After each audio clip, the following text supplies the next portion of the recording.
हरे कृष्णा। ओम नमो भगवते वासुदेवाय। ओम नमो भगवते वासुदेवाय। ओम नमो भगवते वासुदेवाय। ओम अज्ञानतिमिरान्धस्य ज्ञानाञ्जनाशलाकया चक्षुरुन्मीलितं येन तस्मै श्रीगुरवे नमः। नमो विष्णुपादाय कृष्णप्रेष्ठाय भूतले श्रीमते भक्तिवेदान्त स्वामिनिति नामिने। नमस्ते सारस्वते देवे गौरवाणी प्रचारिणे निर्विशेष शून्यवादी पाश्चात्य देशधारिणे। जय श्री कृष्ण चैतन्य प्रभु नित्यानंद श्री अद्वैत गदाधर श्रीवासादि गौर भक्त वृंद। हरे कृष्ण कृष्ण कृष्ण हरे हरे, हरे राम राम राम हरे हरे.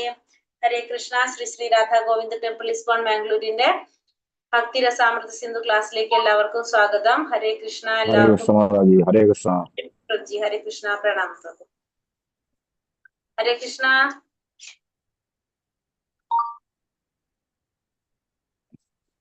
ഹരേ കൃഷ്ണ. ഹരേ കൃഷ്ണ. ഞാൻ കാണണ്ട ഇപ്പൊ ഹരേ കൃഷ്ണ എന്നൊന്ന് പറഞ്ഞതാ തുടങ്ങി പറഞ്ഞോട്ട് വെച്ചിട്ട്. ഹരേ കൃഷ്ണ.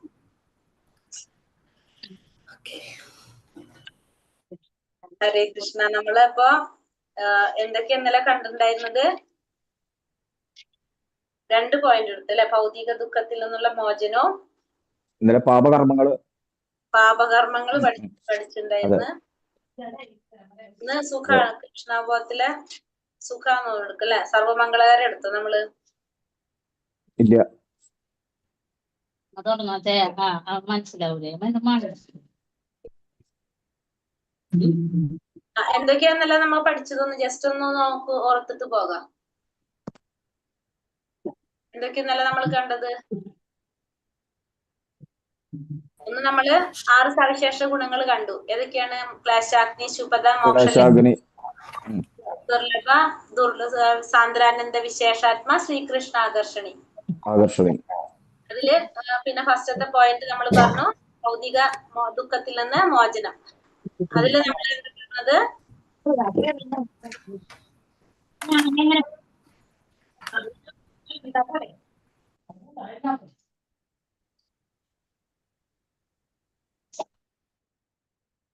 അതിലെന്താ പറഞ്ഞത്? അതിലാണ് നമ്മള് ഇത് പറഞ്ഞത് അല്ലെ? പാപങ്ങൾ പറഞ്ഞത് 4 തരത്തിലുള്ള പാപകർമ്മങ്ങൾ കൊണ്ടുണ്ടാകുന്ന ഫലങ്ങൾ 4 തരത്തിൽ നമ്മൾ പറഞ്ഞു. ഇന്ന് ഫലപ്രാപ്തിയിലെത്താത്തത്, വിത്തായിട്ട് കിടക്കുന്നത്, പാകമായിട്ടുള്ള കഴിഞ്ഞത്, പിന്നെ മിക്കവാറും 4 തരത്തിലുള്ള ഇത് പറഞ്ഞിട്ടുണ്ടായിരുന്നു. പിന്നെ വന്നിട്ട്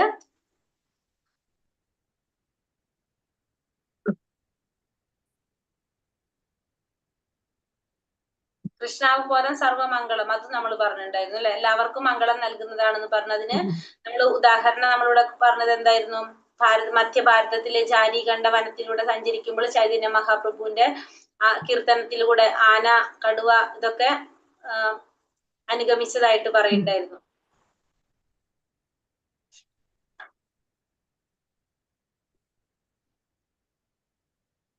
ഇന്നലത്തെ അത്രേ നമ്മൾ പറഞ്ഞുള്ളൂ തോന്നുന്നു അല്ലേ? ഇനി വേറെ എന്തെങ്കിലും പറഞ്ഞിട്ടുണ്ടായിരുന്നോ? അത്രയല്ലേ നമ്മൾ ഇന്നലെ നോക്കിയത്?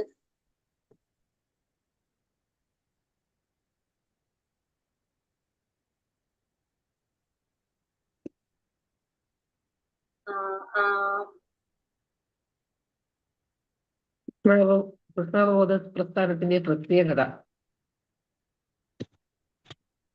കൃഷ്ണാവബോധ പ്രസ്ഥാനത്തിന്റെ പ്രത്യേകത. സൗണ്ട് ബ്രേക്ക് ആണ് പറയണേ. 2 ക്ലാസ്സിൽ വീഡിയോ ഓഫ് ചെയ്തിട്ട ക്ലാസ് എടുത്തതെന്ന്. നെറ്റ് പ്രോബ്ലം ഉണ്ടെന്ന് കേൾക്കുന്നുണ്ട്. ഇപ്പൊ കേൾക്കുന്നുണ്ട്. പറഞ്ഞോളൂ. രാവിലത്തെ ഭാഗവതം ക്ലാസ്സിലും അതെ, L1ലും അതെ കേൾക്കുന്നുണ്ടായി. മുറിഞ്ഞു പോണ്ടെന്ന് പറഞ്ഞപ്പോ ഓഫ് ചെയ്തിട്ടുണ്ടായിരുന്നു വീഡിയോ. അറിയില്ല അപ്പൊ എങ്ങനെയാന്നുള്ളത്.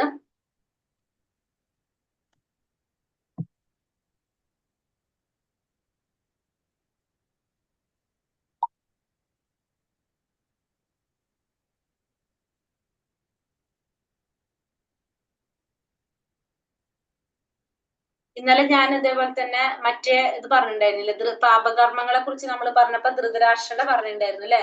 ധൃതരാഷ്ട്ര 50 വർഷം എന്നാ ഞാൻ പറഞ്ഞത്. 50 വർഷമല്ല കേട്ടോ, 50 ജന്മാണ് കേട്ടോ. 50 വർഷമല്ല, 50 ജന്മാണ്. അതായത് 50 ജന്മങ്ങൾക്ക് മുമ്പ് ധൃതരാഷ്ട്ര ചെയ്ത പ്രവൃത്തിയുടെ ഫലമായിട്ടാണ് എന്തായിട്ട് ജന്മം കിട്ടിയെന്ന് പറഞ്ഞു? കണ്ണ് കാണാതെ അല്ലെ? അത് ഞാൻ ഇന്നലെ പറഞ്ഞത് 50 ജന്മം എന്നല്ല, 50 വർഷം എന്നാ പറഞ്ഞത്. ഞാൻ പിന്നെയാണ് അത് കേട്ടപ്പോഴാണ് ഞാൻ വിളിച്ചത് ജന്മം എന്നുള്ള. അതായത് പറയണത് 50 ജന്മങ്ങൾക്ക് മുമ്പ് ധൃതരാഷ്ട്ര ആരായിരുന്നു വെച്ചാൽ ക്രൂരനായിട്ടുള്ള ഒരു വേട്ടക്കാരനായിരുന്നു. അങ്ങനെ അദ്ദേഹം എന്ത് ചെയ്തെന്ന് വെച്ചിട്ടുണ്ടെങ്കിൽ പാപം ചെയ്തു. അതായത് 100 കിളികളുടെ കൂടൊരുക്കി പാർത്തിരുന്ന ഒരു മരത്തില്, 100 കിളികള് കൂടൊരുക്കിയിട്ട് താമസിച്ചിരുന്ന ഒരു മരത്തില് അദ്ദേഹം എന്ത് ചെയ്ത് വിനോദത്തിനായിട്ട് ആ മരത്തിന് തീയിട്ട വലെറിഞ്ഞു കൊടുത്തു. അപ്പൊ എന്തായി? ആ തീയിൽ വീണിട്ട് ആ പക്ഷികൾ മുഴുവനും വെന്ത് മരിച്ച്. അത് പിന്നെ ഉള്ള പക്ഷികൾ കുറെ വെന്ത് മരിച്ചു. കുറെ പക്ഷികൾ ചൂട് കാരണം അതിന്റെ കാഴ്ച നഷ്ടപ്പെട്ട് അന്ധരായി. അതിന്റെ ഫലമായിട്ടാണ് ഈ ധൃതരാഷ്ട്ര എന്തായിട്ട് ജന്മം എടുക്കുന്നത്? അന്ധനായിട്ട് ജന്മം എടുക്കുന്നത്. അങ്ങനെ 50 വർഷം കഴിഞ്ഞിട്ടാണ് ജനിക്കാനായിട്ട് കാരണം എന്താ വെച്ചിട്ടുണ്ടെങ്കില് 100 പുത്രന്മാരും നഷ്ടപ്പെടുമെന്ന ഒരു കഠിനമായിട്ടുള്ള കർമ്മഫലം അനുഭവിക്കേണ്ടത് ഉണ്ടായിരുന്നു അദ്ദേഹത്തിന്. അതുകൊണ്ട് പുത്രന്മാരുണ്ടാവണമെങ്കിൽ എന്താണ്? പുണ്യകർമ്മം ചെയ്യുമ്പോഴാണ് പുത്രൻ ഉണ്ടാവുന്നത്. പിന്നെ 50 ജന്മത്തില് അദ്ദേഹം എന്താ പറയാ പുണ്യകർമ്മങ്ങൾ ചെയ്ത് വന്നിട്ടാണ് 50 ജന്മം കഴിയുമ്പോ രാജാവായിട്ട് ജനിച്ച് 100 പുത്രന്മാർക്ക് ജന്മം നൽകിയിട്ട് പിന്നെ ഈ പാപത്തിന്റെ ഫലം അനുഭവിക്കുന്നത് കേട്ടോ.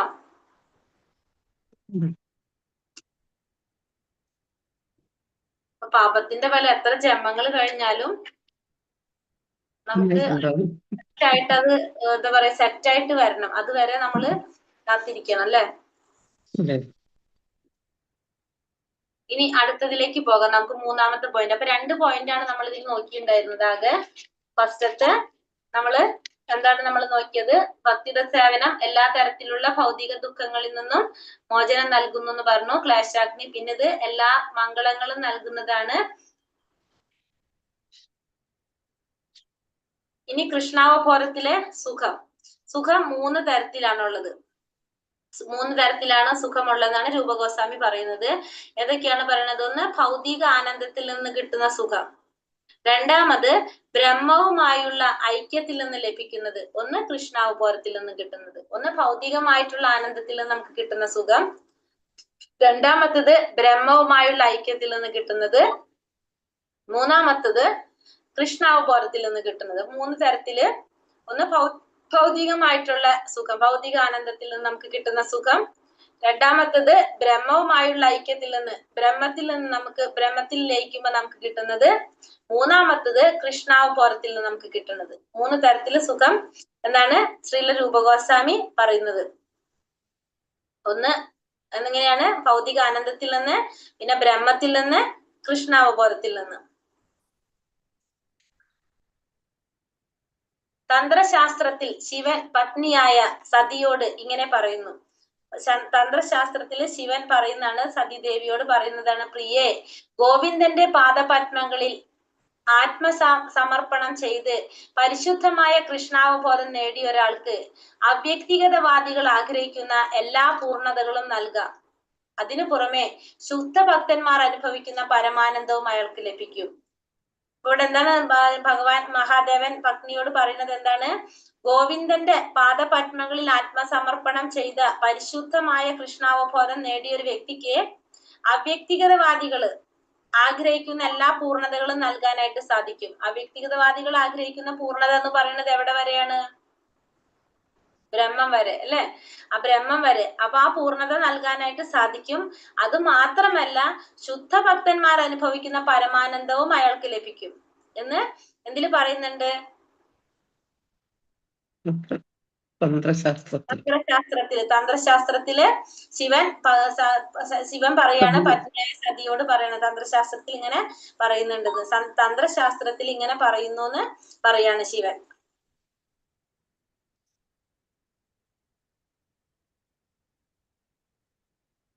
മായാവാദി സന്യാസിമാരിൽ പലരും അവർ പണ്ഡിതന്മാരും സാക്ഷാത്കാരത്തിനടുത്തെത്തിയവരുമാണ്. രാഷ്ട്രീയമോ സാമൂഹിക ക്ഷേമപരമോ ആയ പ്രവർത്തനങ്ങളിൽ ഏർപ്പെടാറുമുണ്ട്. ആത്യന്തികമായ അതീന്ദ്രിയ സുഖാനുഭൂതി അവർക്ക് അവ്യക്തിഗത ബോധത്തിൽ നിന്ന് ലഭിക്കുന്നില്ല എന്നതാണ് ഇതിന് കാരണം. അപ്പോ ഈ മായാവാദ സന്യാസികള് അതില് പലരും പല പണ്ഡിതന്മാരും എന്താണ് സാക്ഷാത്കാരത്തിന്റെ അടുത്ത് വരെ എത്തിയവരാണ് അവര്. പക്ഷെ അതിനുശേഷം പിന്നെ എന്താ സംഭവിക്കുന്നത്? രാഷ്ട്രീയമായോ സാമൂഹികമായോ ക്ഷേമപരമായിട്ടുള്ള പ്രവർത്തനങ്ങളിൽ അവർ ഏർപ്പെട്ടു പോവുകയാണ് ചെയ്യുന്നത്. അതെന്തുകൊണ്ടാണ് അവർക്കത് അങ്ങനെ വരുന്നത്? ആത്യന്തികമായിട്ടുള്ള അതീന്ദ്രിയ സുഖാനുഭൂതി അവർക്ക് ലഭിക്കാത്തത്. അതായത് നമ്മള് മായാവാദി സന്യാസിമാരെന്ന് പറഞ്ഞാൽ എന്താണ്? ബ്രഹ്മത്തെ ആരാധിക്കുന്നവര് അല്ലെ. ഭഗവാൻ ഒരു രൂപമില്ല, ബ്രഹ്മത്തെ ആരാധിക്കുന്നവരാണ്. ഇപ്പൊ നമുക്കൊരു രൂപം നമ്മളെ മുന്നിൽ കാണാതെ വരുമ്പോ നമുക്കതിൽ എന്ത് കിട്ടുന്നില്ല? നമുക്കതിനെ വ്യക്തമായിട്ട് മനസ്സിലാക്കാനായിട്ട് സാധിക്കാത്തൊരവസ്ഥയിലേക്ക് പോവാണ് നമ്മൾ ശരിക്കും അല്ലെ. അപ്പൊ അവർക്ക് എന്താണ്? വേറൊരാള് വേറെ രീതിയിൽ പറയുമ്പോ അവർ അതിലേക്ക് പോകും. കാരണം അവർക്ക് എന്തില്ല? ആത്യന്തികമായിട്ടുള്ള ഒരു അനുഭൂതി അവർക്ക് കിട്ടുന്നില്ല അവിടെ നിന്ന്. ഇപ്പൊ ഭഗവാനെ നമ്മള് വ്യക്തിയായിട്ട് നമ്മൾ ആരാധിക്കുമ്പോ നമ്മൾ എന്താണ്? ഭഗവാൻ എന്ന് പറയുമ്പോൾ നമ്മളെ മനസ്സിലൊരു രൂപം വരുന്നുണ്ട് ഭഗവാന്റെ. നമ്മൾ ആ ത്രിപങ്കു രൂപത്തിൽ വരുന്നുണ്ട്. ഓടക്കുള്ളിൽ വിളിക്കുന്ന ഭഗവാന്റെ ആ രൂപം നമ്മളെ മനസ്സിൽ വരുന്നുണ്ട്. കാരണം നമ്മൾ ഭഗവാനെ വ്യക്തിയായിട്ട് കാണുമ്പോ, ആ വ്യക്തിയായിട്ട് നമുക്ക് കാണുന്നത് കൊണ്ട് തന്നെ നമ്മളെ അടുത്ത് വേറെ എന്ത് പറഞ്ഞാലും നമുക്ക് ഉണ്ടാവില്ല, നമുക്ക് അങ്ങനെ ചിന്തിക്കില്ല. കാരണം എന്തുകൊണ്ടാണ്? നമ്മളെ ഉള്ളില് ഭഗവാൻ ആ ചിരിച്ച് നല്ല ഉടക്കുകളൊക്കെ വിളിച്ച് നിൽക്കുന്ന നമുക്ക് ആ രൂപം ഉള്ളപ്പോ നമ്മൾ വേറെ ഒന്നിനെ കുറിച്ചും ചിന്തിക്കുന്നില്ല. കാരണം നമുക്ക് ആ ഒരു അനുഭൂതി നമുക്ക് കിട്ടുന്നുണ്ട്, ആ അതീന്ദ്രിയ അനുഭൂതി. കാരണം ഭഗവാനെ കാണുമ്പോൾ നമ്മൾ അനുഭവിക്കുന്ന ഒരു സന്തോഷം, ഭഗവാന്റെ കീർത്തനങ്ങൾ കേൾക്കുമ്പോ, ഭഗവാനെ കുറിച്ച് സ്തുതികൾ കേൾക്കുമ്പോ, അല്ലെങ്കിൽ ഭഗവാന്റെ എന്താ പറയാ നാമം ജപിക്കുമ്പോ നമ്മൾ അനുഭവിക്കുന്ന ഒരു അനുഭൂതി അത് നമുക്ക് ഫീൽ ചെയ്യുന്നുണ്ട്. കാരണം ഭഗവാൻ ഒരു വ്യക്തിയായിട്ട് നമ്മൾ കാണുന്നത് കൊണ്ട് തന്നെ നമ്മൾ ഭഗവാനെ എന്താ പറയാ ഭഗവാന്റെ ഓരോ കാര്യങ്ങളും ഇപ്പൊ നട്ടവര വപു ഭഗവാന്റെ വർണ്ണിക്കുന്നതാണ് അല്ലെ. അപ്പൊ നമ്മളത് പറയുമ്പോ തന്നെ നമ്മളെ മനസ്സിൽ ഭഗവാന്റെ ആ രൂപം നമുക്ക് വരുന്നുണ്ട്. അതുകൊണ്ട് നമുക്കൊരിക്കലും നമുക്ക് എന്തില്ല, നമുക്കറിയാം അതീന്ദ്രിയമായിട്ടുള്ള ആ അനുഭൂതി നമുക്ക് ഫീൽ ചെയ്യാൻ സാധിക്കും. അതുകൊണ്ട് നമുക്ക് എന്ത് സംഭവിക്കുന്നില്ല? നമുക്ക് മാറ്റം സംഭവിക്കില്ല. പക്ഷെ മായാവാദി സന്യാസികളെ സംബന്ധിച്ചെന്താണ്? അവര് ആ സാക്ഷാത്കാരത്തിനടുത്തെത്തി. ഇപ്പൊ നമ്മുടെ വൈഷ്ണവ സന്യാസികളാണെങ്കിൽ അവര് സാക്ഷാത്കാരത്തിനടുത്തെത്തി കഴിഞ്ഞാൽ അവർക്ക് പിന്നെ അവരത്രയും ഉറപ്പ് ഭഗവാനെ മനസ്സിലാക്കിയവരാണ് അവര് കറക്റ്റ് ആയിട്ട് അല്ലെ, ഫുള്ള് സാക്ഷാത്കരിച്ചവെന്ന് പറഞ്ഞാല്. പക്ഷെ മായാവാദ സന്യാസികൾ അവിടെ എത്തിയാലും അവർക്ക് എന്ത് സംഭവിക്കാണ്? അവർക്ക് മാറ്റം വരുന്നത്. അതെന്ത് കാരണം? അവർക്ക് ആ അനുഭൂതി കിട്ടാത്തത് കൊണ്ട്, ആത്യന്തികമായിട്ടുള്ള അതീന്ദ്രിയ അനുഭൂതി ലഭിക്കാത്തത് കൊണ്ടാണ് അവർക്ക് എന്ത് സംഭവിക്കുന്നത്? അതില് മാറ്റം വരുന്നത്, അവര് മാറിപ്പോകുന്നതിന്റെ കാരണം. അവർക്ക് അവ്യക്തിഗത ബോധത്തിൽ നിന്ന് ലഭിക്കുന്നില്ല. ആത്യന്തികമായ അനുഭൂതി അവർക്ക് എന്തിൽ നിന്ന് കിട്ടുന്നില്ല? ആ അവ്യക്തിഗത ബോധത്തിൽ നിന്ന് ലഭിക്കുന്നില്ലാത്തത് കൊണ്ടാണ് അതിന് കാരണമായിട്ട് വരുന്നത്. അതുകൊണ്ട് അവർ ഭൗതിക വിധാനത്തിലേക്ക് ഇറങ്ങി വന്ന് ലൗകിക കാര്യങ്ങളുമായി ബന്ധപ്പെടാൻ ശ്രമിക്കും. അപ്പൊ അതുകൊണ്ട് അവർ എന്ത് ചെയ്യും? ഈ ലൗകികമായിട്ടുള്ള കാര്യങ്ങളുമായിട്ട് ബന്ധപ്പെടാൻ അവര് ശ്രമിക്കും. കൃഷ്ണാവബോധത്തിലുള്ള ഒരു വ്യക്തി ഒരിക്കലും ഒരു തരത്തിലുള്ള ഭൗതികതയിലേക്ക് ഇറങ്ങി വരില്ല. അവ എത്ര തന്നെ വശ്യമോ ആകർഷകമോ ആയാലും ഒരു ഭൗതിക പ്രവർത്തനവും ആത്മീയ പ്രവർത്തനോട് താരതമ്യപ്പെടുത്താവുന്നതല്ലെന്ന് അയാൾക്കറിയാം. പക്ഷെ കൃഷ്ണാവബോധത്തിലുള്ള ഒരു വ്യക്തി, അതായത് നമ്മൾ ആരെ കുറിച്ചാ പറയണത്? ആ സാക്ഷാത്കാരം നേടിയ ഒരു ലെവലിലെത്തുന്ന വ്യക്തിയെ കുറിച്ചാ പറയണത്. അങ്ങനെയുള്ള ഒരു വ്യക്തി ഒരിക്കലും എന്തിലേക്ക് ഇറങ്ങി വരില്ല? പിന്നെ ഈ ഭൗതികതയിലേക്ക് ഇറങ്ങി വരില്ല. കാരണം എന്താണ്? അത് എത്ര ആകർഷകമാണ്, എത്ര വശ്യമാണെന്ന് പറഞ്ഞാലും കൃഷ്ണാവബോധത്തിലുള്ള ഒരു വ്യക്തി ഇങ്ങോട്ട് ഇറങ്ങി വരില്ല. കാരണം ഒരു ഭൗതിക പ്രവർത്തനത്തിനും ആത്മീയ പ്രവർത്തനത്തിനോട് താരതമ്യപ്പെടുത്താൻ സാധിക്കില്ലെന്ന് ആർക്കറിയാം? ഈ വ്യക്തിക്ക് അറിയാനായിട്ട് സാധിക്കും, ആ കൃഷ്ണാവബോധത്തിലുള്ള വ്യക്തിക്ക് അറിയാനായിട്ട് സാധിക്കും. പക്ഷെ മായാവാദികൾക്കോ അതറിയാത്തത് കൊണ്ട് തന്നെ അവരെവിടേക്ക് ഇറങ്ങി പോകാം? ഭൗതികമായിട്ടുള്ള വിധാനത്തിലേക്ക് ഇറങ്ങി പോകാനായിട്ട് അവർക്ക് സാധ്യതയുണ്ട്. അവർക്ക് അതിന്റെ അനുഭൂതി ലഭിക്കാത്തത് കൊണ്ട് അവർക്ക് എപ്പോ വേണമെങ്കിലും മാറ്റം സംഭവിക്കുന്നു. യഥാർത്ഥ യോഗികൾക്ക് നേടാവുന്ന ഈ സിദ്ധികളെ കുറിച്ചാണ് പറയുന്നത്. 8 തരത്തിലാണ് സിദ്ധികൾ പറയുന്നത്. 8 തരത്തിലുള്ള സിദ്ധികളാണ് പറയുന്നത്. യഥാർത്ഥ യോഗികൾ ഇപ്പൊ പറഞ്ഞത് മനസ്സിലായോ? ഇപ്പൊ കഴിഞ്ഞൊരു പറഞ്ഞ പാരഗ്രാഫ്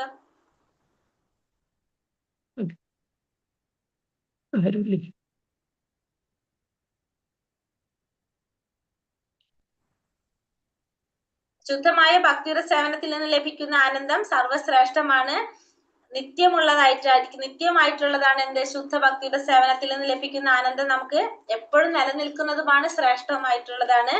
ഭൗതിക ആനന്ദത്തിൽ നിന്ന് കിട്ടുന്ന സുഖം എന്താണ്? ബ്രഹ്മവുമായുള്ള ഐക്യത്തിൽ നിന്ന് കിട്ടുന്ന സുഖം താൽക്കാലികമാണ്. അതുകൊണ്ട് നമ്മൾ എന്താണ്, അവ താഴേക്കിടയിലുള്ളതായിരിക്കും. അത് അങ്ങനെ ഒരു പോയിന്റ് ഇതിൽ എടുത്തിട്ടുണ്ട് ബുക്കില്. ഇതുവരെ മനസ്സിലായോ പറഞ്ഞത്? മനസ്സിലായി മാതാജി. ഇനി അടുത്തതിന് സിദ്ധികളെ കുറിച്ചാണ് പറയുന്നത്. നമ്മൾ സിദ്ധികൾ നമ്മൾ കേട്ടിട്ടുണ്ടാവും അല്ലെ? യോഗികള് കുറെ ഇങ്ങനത്തെ കാര്യങ്ങളൊക്കെ ചെയ്തു വരുമ്പോ അവർക്ക് എന്താണ്, കുറെ സിദ്ധികളൊക്കെ കിട്ടും. അങ്ങനെ മെയിൻ ആയിട്ട് പറയുന്ന 8 സിദ്ധികള്, അഷ്ടസിദ്ധികളെ കുറിച്ചാണ് ഇവിടെ പറയുന്നത്.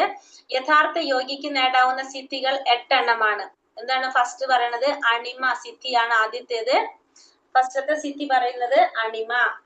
അണിമ സിദ്ധിയാണ് ആദ്യത്തേത്. ഒരു കല്ലിനുള്ളിൽ പോലും കടക്കാൻ പാകത്തിൽ ഏറ്റവും സൂക്ഷ്മ രൂപം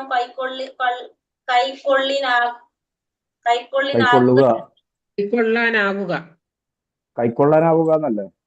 ആ രൂപത്തിലാവുക. ഏറ്റവും സൂക്ഷ്മ രൂപം കൈക്കൊള്ളാനാകുക എന്നതാണ്. കൈക്കൊള്ളാനാകുക. ഇതില് തെറ്റുണ്ടാവും കേട്ടോ. ഇതില് കുറച്ചൊക്കെ തെറ്റുകൾ ഉണ്ട്. ഇത് എവിടെ അത് വായിക്കുമ്പോ നമ്മളത് നോക്കേണ്ടി വരും.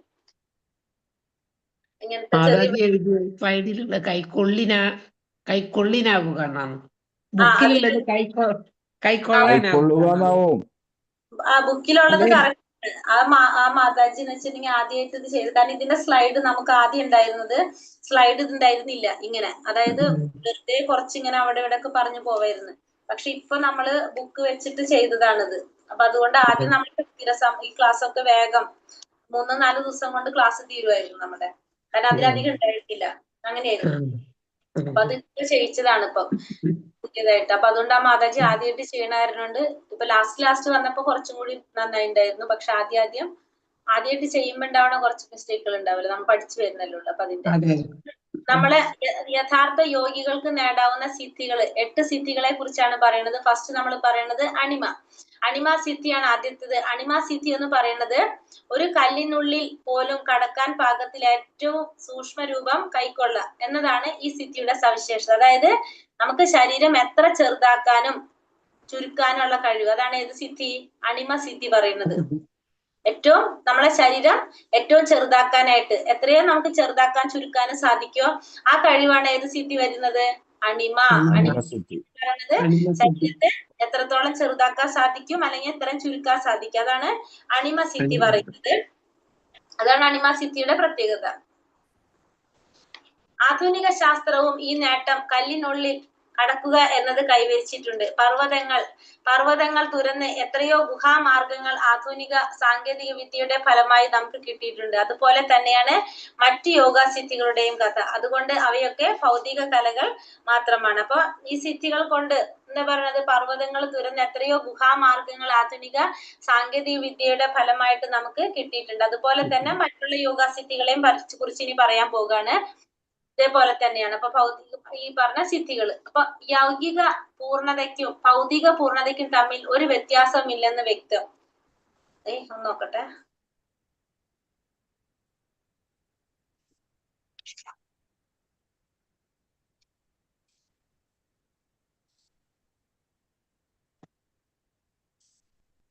ഈ യോഗസിദ്ധികളെല്ലാം ഭൗതിക പൂർണ്ണതയുമായി താരതമ്യപ്പെടുത്തുമ്പോൾ ഭൗതിക ശാസ്ത്രജ്ഞന്മാരും അതേ പൂർണ്ണതയ്ക്ക് വേണ്ടിയാണ് യത്നിക്കുന്നതെന്ന് വ്യക്തമാക്കാനായിട്ട് സാധിക്കും. അതായത് നമ്മൾ ഈ യോഗാസിദ്ധികള് ഭൗതിക പൂർണ്ണതയുമായിട്ട് താരതമ്യം ചെയ്യുമ്പോൾ നമുക്ക് എന്ത് മനസ്സിലാക്കാണ്? ഭൗതിക ശാസ്ത്രജ്ഞന്മാരും ഈ പൂർണ്ണതയ്ക്ക് വേണ്ടിയാണ് യത്നിക്കുന്നത് നമുക്ക് മനസ്സിലാക്കാനായിട്ട് സാധിക്കും. അപ്പോൾ യൗകിക പൂർണ്ണതയ്ക്കും ഭൗതിക പൂർണ്ണതയ്ക്കും തമ്മിൽ ഒരു വ്യത്യാസമില്ലെന്ന് വ്യക്തം. യൗകിക പൂർണ്ണത എന്ന് വിശേഷിപ്പിക്കപ്പെടുന്നതൊക്കെ ആധുനിക ശാസ്ത്രജ്ഞന്മാർ നേടിക്കഴിഞ്ഞിരിക്കുന്നതിനാൽ തനിക്ക് ഇതിലൊന്നും വലിയ താല്പര്യമില്ലെന്ന് ഒരു ജർമ്മൻ പണ്ഡിതൻ ഒരിക്കൽ പറഞ്ഞു. ഒടുവിൽ അയാൾ ബുദ്ധിപൂർവ്വം ഒരു കാര്യം ചെയ്തു. അയാൾ ഭാരതത്തിലെത്തി ഭക്തിയോഗത്തിലൂടെ, അതായത് ഭക്തിയുടെ സേവനത്തിലൂടെ ഭഗവാനുമായുള്ള ശാശ്വത ബന്ധം പുനഃസ്ഥാപിക്കുന്നത് എങ്ങനെയെന്ന് പഠിക്കുകയായിരുന്നു ആ വ്യക്തിയുടെ ലക്ഷ്യം. ഇവിടെ പറഞ്ഞിരിക്കുന്നതാണ്. ഈ പറഞ്ഞ യൗകിക പൂർണ്ണതയ്ക്കും ഭൗതിക പൂർണ്ണതയ്ക്കും ഒരു വ്യത്യാസവും ഇല്ല എന്ന് പറയുന്നത്. കാരണം വെച്ചാൽ നമ്മള് ഈ യോഗത്തിലൂടെ നമുക്ക് പൂർണ്ണത നേടാൻ സാധിക്കുന്നതും ഭൗതികമായിട്ട് പൂർണ്ണതയിലേക്ക് ചെയ്യുന്നവർക്കും തമ്മിൽ വ്യത്യാസമില്ല എന്ന് പറയാൻ കാരണം എന്താണ്? ഈ യോഗയിലൂടെയും അതേപോലെ തന്നെ ഭൗതിക ശാസ്ത്രജ്ഞന്മാരും ചെയ്യുന്നത് എന്താണ്? ഒരേ കാര്യത്തിന് വേണ്ടിയിട്ടാണ് പ്രയത്നിക്കുന്നത് നമുക്ക് മനസ്സിലാകാണ്.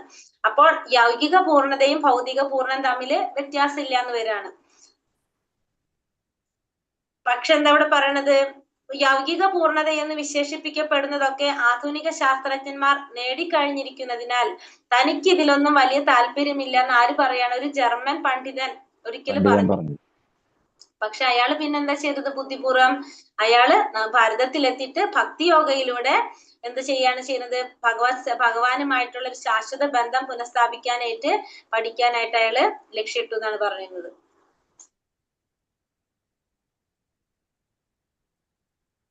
മാതാജി വായിച്ചോളൂ. മാതാജി എന്താണ് മാതാജി വായിക്കേണ്ടത്? ഭൗതിക ശാസ്ത്രജ്ഞന്മാർക്ക്, അതായത് 15ാമത്തെ പേജ്. 15ാമത്തെ, ശരി.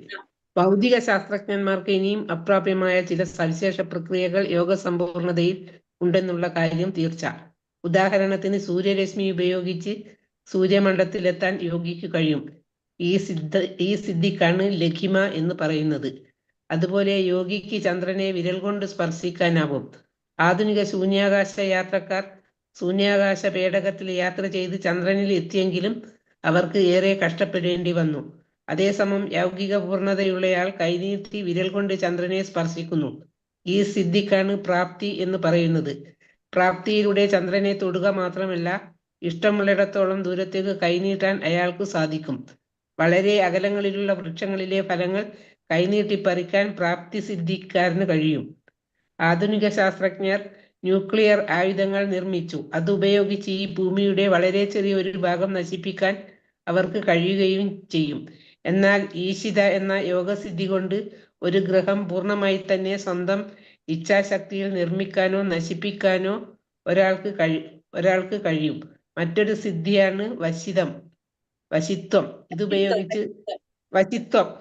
ഇതുപയോഗിച്ച് ആരെയും തന്റെ ചൊൽപ്പടിക്ക് നിർത്താൻ കഴിയും. പ്രതിരോധിക്കാനാവാത്ത ഒരു തരം ഹിപ്നോട്ടിസമാണിത്.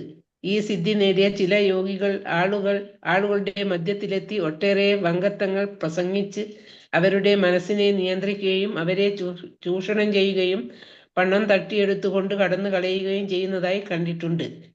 ഇനി മറ്റൊരു സിദ്ധിയുണ്ട്, പ്രാകാമ്യം, ഇന്ദ്രജാലം, മാജിക്. ഈ സിദ്ധിയുള്ളവർക്ക് അവർ ആഗ്രഹിക്കുന്നതെല്ലാം നേടാൻ കഴിയും. ഉദാഹരണത്തിന് കണ്ണിൽ വെള്ളം കടത്തിയിട്ട് അതേപടി പുറത്തെടുക്കാൻ ഇവർക്ക് കഴിയും. ഇച്ഛാശക്തി ഒന്നുകൊണ്ടും മാത്രം എന്തും പ്രവർത്തിക്കാൻ ഇവർക്കാകും. അപ്പൊ ഇവിടെ നമ്മൾ എന്താ പറഞ്ഞത്? അഷ്ടസിദ്ധികളെ കുറിച്ചാണ് പറഞ്ഞത്. ഇപ്പൊ ഫസ്റ്റ് നമ്മൾ ഒരെണ്ണം പറഞ്ഞു അണിമ. അണിമ എന്ന് പറഞ്ഞ എന്താണ്? ശരീരം എത്ര ചെറുതാക്കാനും അല്ലെങ്കിൽ അണുവിനേക്കാൾ ചുരുങ്ങാനും സാധിക്കുന്നതാണ്. ആ കഴിവിനാണ് നമ്മൾ എന്ത് പറഞ്ഞത്? അണിമ സിദ്ധി എന്ന് പറയുന്നത്. ഇനി അടുത്തത് പറയുന്നത് ലഘിമ. അടുത്ത സിദ്ധി എന്ന് പറയുന്നത് ലഘിമ അല്ലെ. ഭൗതിക ശാസ്ത്രജ്ഞർ ഇനിയും അപ്രാപ്യമായ ചില സവിശേഷത പ്രക്രിയകൾ യോഗ സമ്പൂർണതയിൽ ഉണ്ടെന്നുള്ള കാര്യം തീർച്ച. ഭൗതിക ശാസ്ത്രജ്ഞന്മാർക്ക് ഇനിയും അപ്രാപ്യമായിട്ടുള്ള ചില സവിശേഷ പ്രക്രിയകൾ യോഗ സമ്പൂർണതയിൽ ഉണ്ടെന്നുള്ള കാര്യം തീർച്ചയാണ്. ഉദാഹരണത്തിന് സൂര്യരശ്മി ഉപയോഗിച്ച് സൂര്യമണ്ഡലത്തിൽ എത്താൻ യോഗിക്ക് കഴിയും. ഈ സിദ്ധിക്കാണ് നമ്മൾ എന്ത് പറയുന്നത്? ലഘിമ എന്ന് പറയുന്നത്. അതായത് ലഘിമ എന്ന് പറയുന്ന ശരീരം നമ്മൾ എന്താണ്? ഭാരമില്ലാതാക്കാനുള്ള കഴിവ്. അതിനാണ് നമ്മൾ എന്ത് പറയണത്? ലഘിമ എന്ന് പറയുന്നത്. നമ്മളെ ശരീരത്തിന് ഭാരം ഇല്ലാതാക്കാനുള്ള കഴിവാണ് നമ്മള് ലഘിമ എന്ന് പറയുന്നത്. അതായത് വായുവിനേക്കാൾ ഭാരം കുറയ്ക്കാനും പറക്കാനും സാധിക്കും. ഏത് സിദ്ധി കിട്ടിയാല്? ലഘിമ സിദ്ധി കിട്ടിയാൽ നമ്മുടെ ശരീരത്തിന്റെ ഭാരം ഇല്ലാതാക്കാനായിട്ട് സാധിക്കും. അതാണ് ലഘിമ. സൂര്യരശ്മി ഉപയോഗിച്ച് സൂര്യമണ്ഡലത്തിൽ എത്താൻ യോഗിക്ക് കഴിയും. ഈ സിദ്ധിയാണ് ലഘിമ. അതായത് നമ്മളെ ഭാരം ഇല്ലാതാക്കാൻ കഴിയുന്ന സിദ്ധി. അതാണ് ലഘിമ സിദ്ധി പറയുന്നത്. അപ്പൊ അണിമ, ലഘിമ. ഇനി അടുത്തത് ആധുനിക ശൂന്യാകാശ യാത്രക്കാർ ശൂന്യാകാശ പേടകത്തിൽ യാത്ര ചെയ്ത് ചന്ദ്രനിൽ എത്തിയെങ്കിലും അവർക്ക് ഏറെ കഷ്ടപ്പെടേണ്ടി വന്നു. അതേസമയം യൗകിക പൂർണ്ണതയുള്ളയാൾ കൈനീട്ടി വിരൽ കൊണ്ട് ചന്ദ്രനെ സ്പർശിക്കുന്നു. ഈ സിദ്ധിക്കാണ് പ്രാപ്തി എന്ന് പറയുന്നത്. മൂന്നാമത്തെ സിദ്ധി നമ്മൾ പറയുന്നത് പ്രാപ്തി. പ്രാപ്തി എന്ന് പറഞ്ഞാൽ എന്താണ്? ഒരു സ്ഥലത്ത് ഒരിടത്ത് നിന്നുകൊണ്ട് ലോകത്തെവിടെയും എത്താനും ഇഷ്ടമുള്ളതെന്തും നമുക്ക് നേടാനുള്ള ഒരു സിദ്ധിക്കാണ് നമ്മൾ എന്ത് പറയാ? പ്രാപ്തി എന്ന് പറയാം. അതായത് നമ്മൾ പറഞ്ഞ എന്താണ്? ആധുനിക ശാസ്ത്രജ്ഞന്മാരെന്താണ്? ശൂന്യാകാശ യാത്രക്കാര് ആധുനിക ശൂന്യാകാശ യാത്രക്കാര് ശൂന്യാകാശ പേടകത്തിൽ യാത്ര ചെയ്തിട്ടാണ് എവിടേക്ക് എത്തിയത്? ചന്ദ്രനിലേക്ക് എത്തിയത്. അതിന് അവർക്ക് കുറെ കഷ്ടപ്പെട്ടിട്ടാണ് അവര് പോയത്. പക്ഷെ ഈ യോഗസിദ്ധി പൂർണ്ണത നേടിയിട്ടുള്ള ഒരു വ്യക്തി എങ്ങനെയാണ്? ഒരു സ്ഥലത്ത് നിന്ന് കൈനീട്ടി വിരൽ കൊണ്ട് ചന്ദ്രനെ സ്പർശിക്കുകയാണ് ചെയ്യുന്നത്. അപ്പൊ അത് ഈ ഒരു ഗ്രഹത്തിൽ നിന്നുകൊണ്ട് വേറൊരു ഗ്രഹത്തില് ചന്ദ്രനെ സ്പർശിക്കാൻ സാധിക്കുകയാണ്. ആ സിദ്ധിക്ക് നമുക്ക് എന്ത് പറയാം? പ്രാപ്തി എന്ന് പറയാനായിട്ട് സാധിക്കും. അപ്പൊ ഒരിടത്ത് നിന്നുകൊണ്ട് ലോകത്ത് എവിടെയും എത്താനും ഇഷ്ടമുള്ളതെന്നും നേടാനുള്ള കഴിവാണ് എന്ത്? പ്രാപ്തി എന്ന് പറയുന്നത്.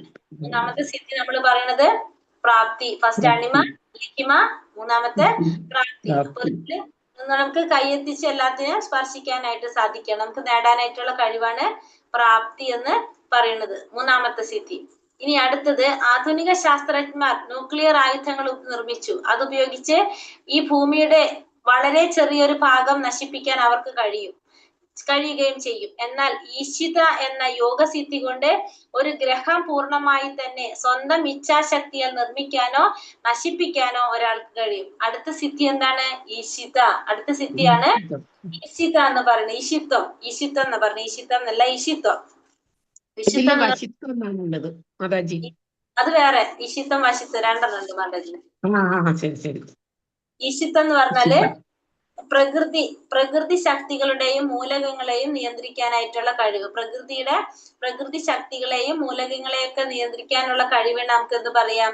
ഈശിത്വം എന്ന് പറയാം. എല്ലാത്തിനും വേഗം ആധിപത്യം നേടാനായിട്ട് സാധിക്കും. അതാണ് ഈശിത്വം എന്ന് പറയുന്നത്. അതായത് ഭൂമിയുടെ വളരെ ചെറിയൊരു ഭാഗം നശിപ്പിക്കാനായിട്ട് ആർക്ക് കഴിയുന്ന പറഞ്ഞ ആധുനിക ശാസ്ത്രജ്ഞന്മാര് ന്യൂക്ലിയർ ആയുധങ്ങൾ ഉപയോഗിച്ച് ഭൂമിയുടെ ഒരു ഭാഗം നശിപ്പിക്കാനായിട്ട് ശാസ്ത്രജ്ഞന്മാർക്ക് കഴിയും.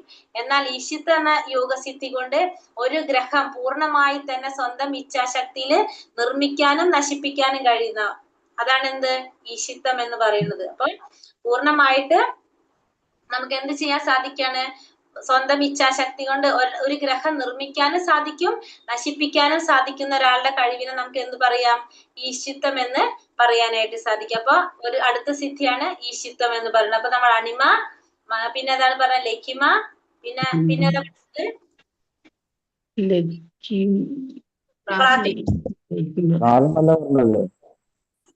അണിമ, ലഘിമ, പ്രാപ്തി, ഈശിത. അതെല്ലാം പറഞ്ഞു.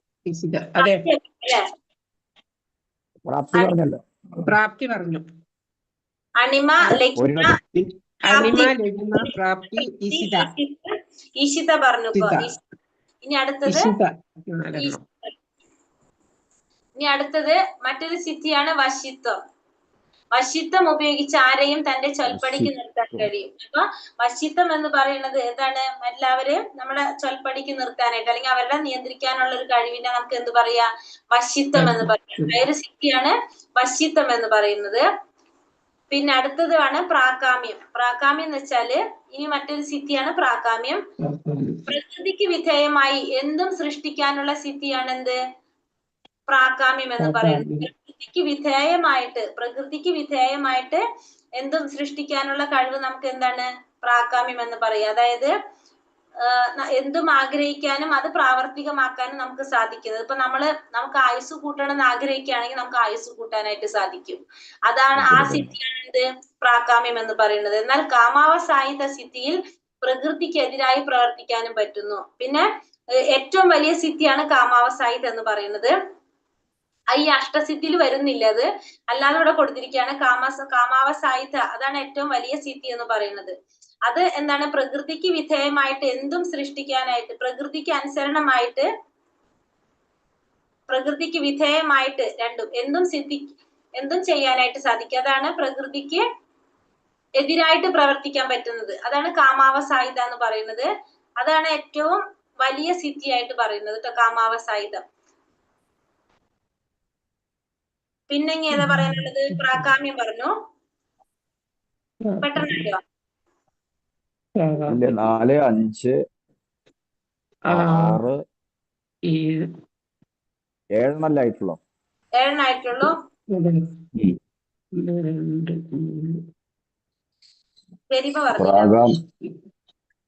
ഗരിമ പറഞ്ഞിട്ടില്ല. അനിമ പറഞ്ഞിട്ടുണ്ട്.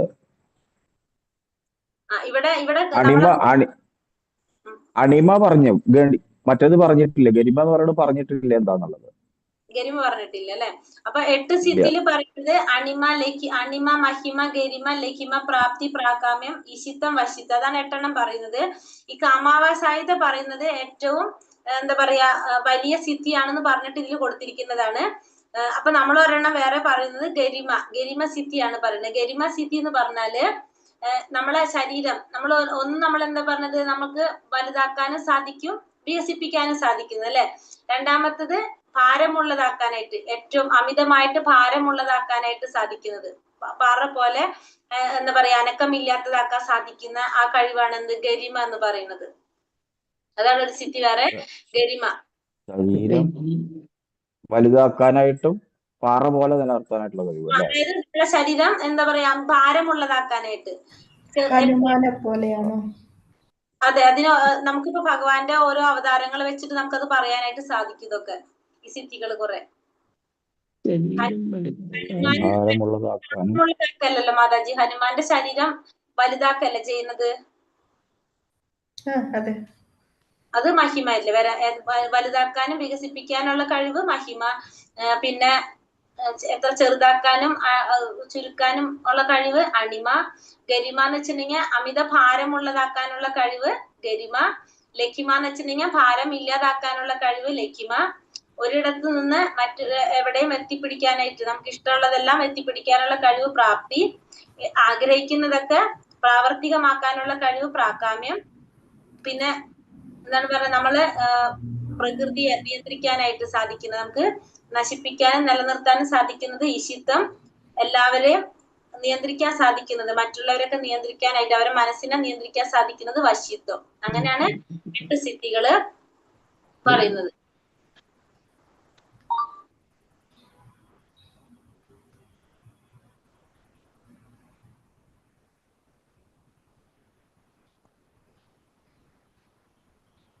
അപ്പൊ ഈ സിദ്ധി കൊണ്ട് നമുക്ക് എന്താ മനസ്സിലാക്കുക? യോഗ ഈ സിദ്ധികളോട് ഈ പറഞ്ഞ ഇതിലൊക്കെ നമുക്ക് അസാധ്യമായതൊക്കെ നമുക്ക് ചെയ്യാനായിട്ട് സാധിക്കും അല്ലെ.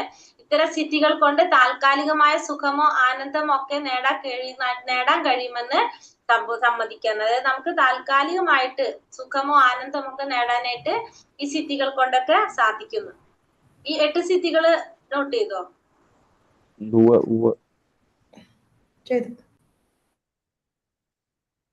ഇനി ഇന്നത്തെ ഭൗതിക പുരോഗതിയുടെ മങ്ങിയ പ്രകാശത്തിൽ വങ്കന്മാർ പറയും കൃഷ്ണാവബോധ പ്രസ്ഥാനം ബുദ്ധിയില്ലാത്തവർക്ക് വേണ്ടിയുള്ളതാണെന്ന്. ഭൗതിക സുഖങ്ങൾ, നല്ല വീട്, കുടുംബം, ലൈംഗിക ജീവിതം ഇവയ്ക്കൊക്കെ വേണ്ടി പണിയെടുത്തത് കൊണ്ട് എനിക്ക് നല്ല കാലമാണ്. ഏതു നിമിഷവും ഈ ഭൗതിക സുഖങ്ങളിൽ നിന്ന് അവർ ചവിട്ടിത്തെറിപ്പിക്കപ്പെടാമെന്ന് അവർ അറിയുന്നില്ല. അപ്പോ ഇന്നത്തെ ഭൗതിക പുരോഗതിയിൽ മങ്ങിയ പ്രകാശത്തിൽ മയങ്ങിപ്പോയ വങ്കന്മാർ എന്താ പറയാ, കൃഷ്ണാവബോധ പ്രസ്ഥാനം എന്നത് ബുദ്ധിയില്ലാത്തവർക്ക് വേണ്ടിയിട്ടുള്ളതാണെന്നാണ് അവർ പറയുന്നത്.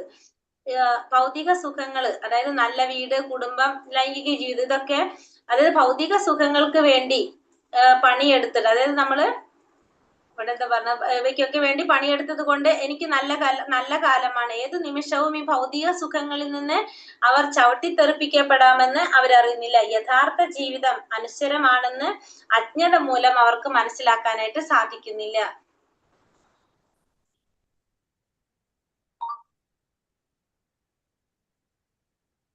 മനുഷ്യജീവിതം ഭൗതിക മാലിന്യങ്ങളെ അതിജീവിക്കാനുള്ളതാണ്. ഭൗതിക വിജ്ഞാനത്തിന്റെ പുരോഗതിയോടെ ഭൗതിക അസ്തിത്വത്തിന്റെ കുടുക്കിൽ പെട്ടുപോകുകയാണ് മനുഷ്യർ. ഈ മഹാവിപത്ത് നിന്ന് അവന് മോചനമില്ല. ഇതൊക്കെ വായിച്ചു വിട്ടാൽ മതി അല്ലെ. മനുഷ്യജീവിതം എന്ന് വെച്ചാൽ എന്താണ്? ഭൗതിക മാലിന്യങ്ങളെ അതിജീവിക്കാനുള്ളതാണ് മനുഷ്യജീവിതം. നമുക്ക് അറിയാവുന്നതാണ് അല്ലെ. മനുഷ്യജീവിതം നമ്മൾ എന്താണ് പറഞ്ഞത്? ഭഗവാന്റെ സേവനം ചെയ്ത് നമുക്ക് അതിൽ നിന്ന് മോചനം ഉണ്ടാക്കണം. ഭൗതിക വിജ്ഞാനത്തിന്റെ പുരോഗതിയോടെ ഭൗതിക അസ്തിത്വത്തിന്റെ കുടുക്കിൽ പെട്ടുപോകുകയാണ് മനുഷ്യർ.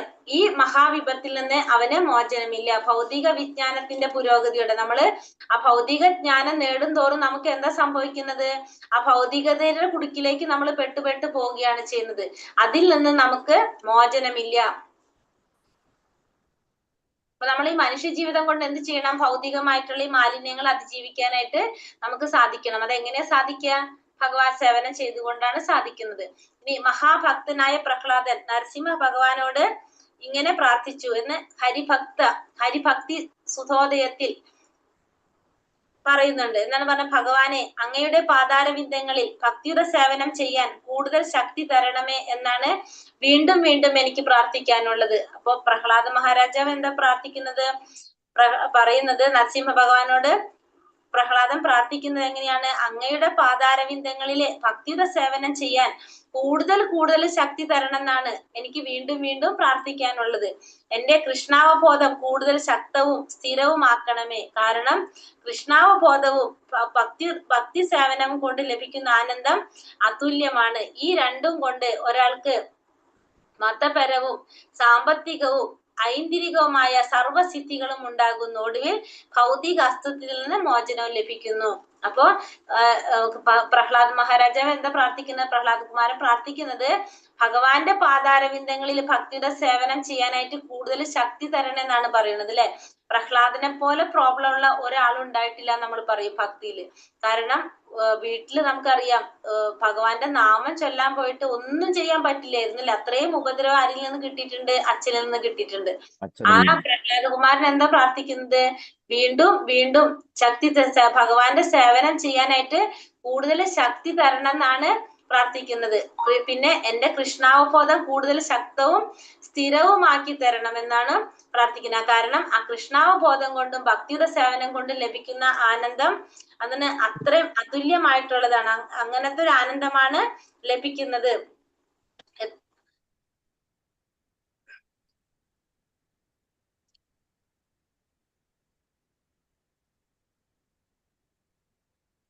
അതുല്യമാണെന്ന് പറഞ്ഞപ്പോ ഇത് എന്താ പറഞ്ഞ, സാമ്പത്തികവും ഐന്തിരികവുമായ സർവസിദ്ധികളും ഉണ്ടാകാണ് ചെയ്യുന്നത്. ഭൗതികമായ അസ്തിത്വത്തിൽ നിന്ന് മോചനം ലഭിക്കുകയും ചെയ്യും. പിന്നെ അടുത്തിൽ പറയുന്നത് എന്താണ്? കൃഷ്ണാവബോധത്തോടെ നടത്തുന്ന ഭക്തിയുടെ സേവനത്തിൽ നിന്ന് മറ്റു പ്രവർത്തികളിൽ നിന്ന് ലഭിക്കുന്ന അനുഭൂതികളുടെ പാരാവാരം കൃഷ്ണാവബോധത്തിൽ നിന്ന് സിദ്ധിക്കുന്ന ഒരു തുള്ളി ആനന്ദത്തിലും എത്രയോ താഴെയാണ്. ലഭിക്കുന്ന സുഖം അതീന്ദ്രിയവും അളവറ്റതുമാണ്. ഇതുപോലെയുള്ള ദിവ്യാനന്ദം മറ്റൊന്നിൽ നിന്ന് കിട്ടുകയില്ല. അപ്പൊ കൃഷ്ണാവബോധത്തോടെ നടത്തുന്ന ഭക്തിയുടെ സേവനത്തിൽ നിന്ന് മറ്റു പ്രവർത്തികളിൽ നിന്ന് ലഭിക്കുന്ന അനുഭൂതികളുടെ പാരാവാരം എന്താണ് പറഞ്ഞത്? കൃഷ്ണാവബോധത്തില് ലഭിക്കുന്ന സുഖം, കൃഷ്ണാവബോധത്തോടെ നടത്തുന്ന ഭക്തിയുടെ സേവനത്തിൽ നിന്ന് ലഭിക്കുന്ന സുഖം അതീന്ദ്രിയവും അളവറ്റതുമാണ്. കൃഷ്ണാവബോധത്തോടെ നടത്തുന്ന ഭക്തിയുടെ സേവനത്തിൽ നിന്ന് ലഭിക്കുന്ന സുഖം എങ്ങനെയാണ്? അത് അതീന്ദ്രിയമായിട്ടുള്ളതാണ്, അത് അളവറ്റതാണ്. പക്ഷെ എന്താണ്? ഇതുപോലെയുള്ള ദിവ്യാനന്ദം മറ്റൊന്നിൽ നിന്നും നമുക്ക് കിട്ടുകയില്ല. അതുകൊണ്ട് തന്നെ യഥാർത്ഥ ഭക്തൻ, വേറെ ഒന്നിൽ നിന്നും നമുക്ക് ആ ഒരു സുഖം നമുക്ക് കിട്ടുന്നില്ല. അതുകൊണ്ട് യഥാർത്ഥ ഭക്തൻ മറ്റു സിദ്ധികളൊന്നും ആഗ്രഹിക്കുന്നില്ല. മറ്റു പ്രവർത്തികളിൽ നിന്ന് ലഭിക്കുന്ന അനുഭൂതികളുടെ പാരാവാരം കൃഷ്ണാവബോധത്തിൽ നിന്ന് സിദ്ധിക്കുന്ന ഒരു തുള്ളി ആനന്ദത്തിലും എത്രയോ താഴെയാണ് എന്നാ പറയുന്നത്. അതായത് മറ്റുള്ള കാര്യങ്ങളിൽ നിന്ന് നമുക്ക് ലഭിക്കുന്ന അനുഭൂതികളുടെ പാരാവാരം കൃഷ്ണാവബോധത്തിൽ നിന്ന് സിദ്ധിക്കുന്ന ഒരു തുള്ളി ആനന്ദത്തിലും എത്രയോ താഴെ. കൃഷ്ണാവബോധത്തിൽ ഒരു തുള്ളി ആനന്ദം കിട്ടുന്നതിനേക്കാളും വളരെ കുറവാണെന്ന് പറഞ്ഞ, ഒരു തുള്ളി കൃഷ്ണാവബോധത്തിൽ നിന്ന് കിട്ടിക്കഴിഞ്ഞാൽ മറ്റേനെ കമ്പയർ ചെയ്ത് വരുമ്പോ അത്രയും താഴെയാണെന്നാ പറയുന്നത് മറ്റുള്ളത്. അതിനാലാണ് അല്പമെങ്കിലും ഭക്തിയുടെ സേവനം നടത്തുന്നയാൾക്ക് മതബോധം, സാമ്പത്തിക പുരോഗതി, ഇന്ദ്രിയ സംതൃപ്തി, എന്തിനേറെ മോക്ഷം പോലും പകർന്നു തരുന്ന മറ്റു സിദ്ധികളെ ചവിട്ടിത്തെറിപ്പിക്കാൻ കഴിയുന്നത്. മതബോധം, സാമ്പത്തിക പുരോഗതി, ഇന്ദ്രിയ സംതൃപ്തി, എന്തിനേറെ മോക്ഷം പോലും പകർന്നു തരുന്ന മറ്റു സിദ്ധികളെ ഒരു വ്യക്തിക്ക് ചവിട്ടിത്തെറിപ്പിക്കാൻ സാധിക്കുന്നത് എന്തുകൊണ്ടാണ്? ഭക്തിയുടെ സേവനം ചെയ്യുമ്പോൾ കിട്ടുന്ന ആ ഒരു ആനന്ദം അത് വേറെ ഒന്നിൽ നിന്നും കിട്ടുന്നില്ല എന്ന് അവർക്ക് മനസ്സിലാകുന്നത് കൊണ്ട്. അതുകൊണ്ടാണ് അങ്ങനെ പറയുന്നത്.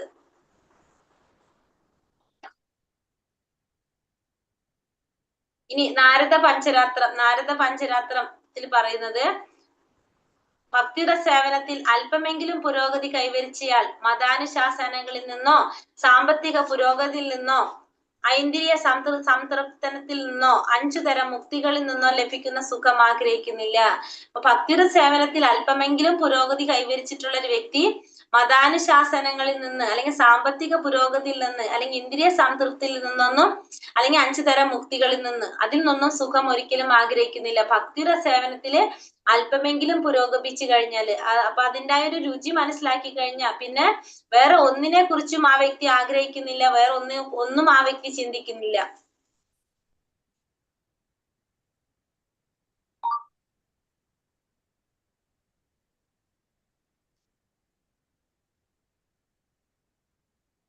ചൈതന്യ ചരിതാമൃതം മധ്യലീല 19:151 ഇങ്ങനെ പറയുന്നു: പരിശുദ്ധ ഭക്തനായ ആത്മീയ ഗുരുവിന്റെയും ഭഗവാൻ കൃഷ്ണന്റെയും കാരുണ്യം കൊണ്ട് ഒരുവന് ഭക്തിയുടെ സേവനത്തിന്റെ വിധാനത്തിൽ എത്താൻ കഴിയും, മറ്റൊരു വഴിയിലൂടെ സാധ്യമല്ല. അപ്പൊ ഭക്തിയുടെ സേവനം ചെയ്യണമെങ്കിൽ ആരുടെ കാരുണ്യം വേണം?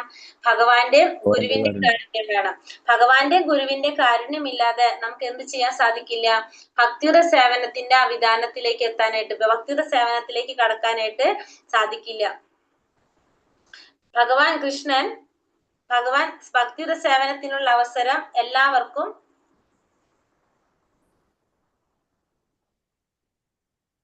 മാതാജി ചൈതന്യ ചരിതാമൃതം അതൊന്നുകൂടെ പറയോ? കഴിഞ്ഞ സ്ലൈഡ്.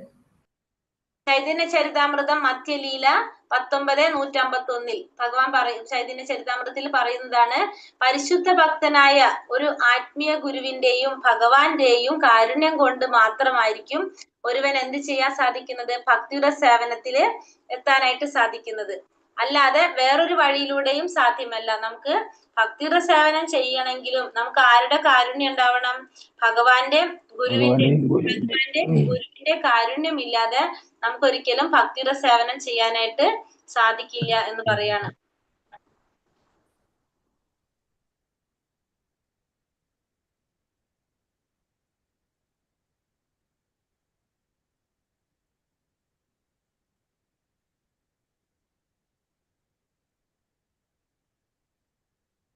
ഇവിടെ ഒരു ഭക്തിയുടെ സേവനത്തില്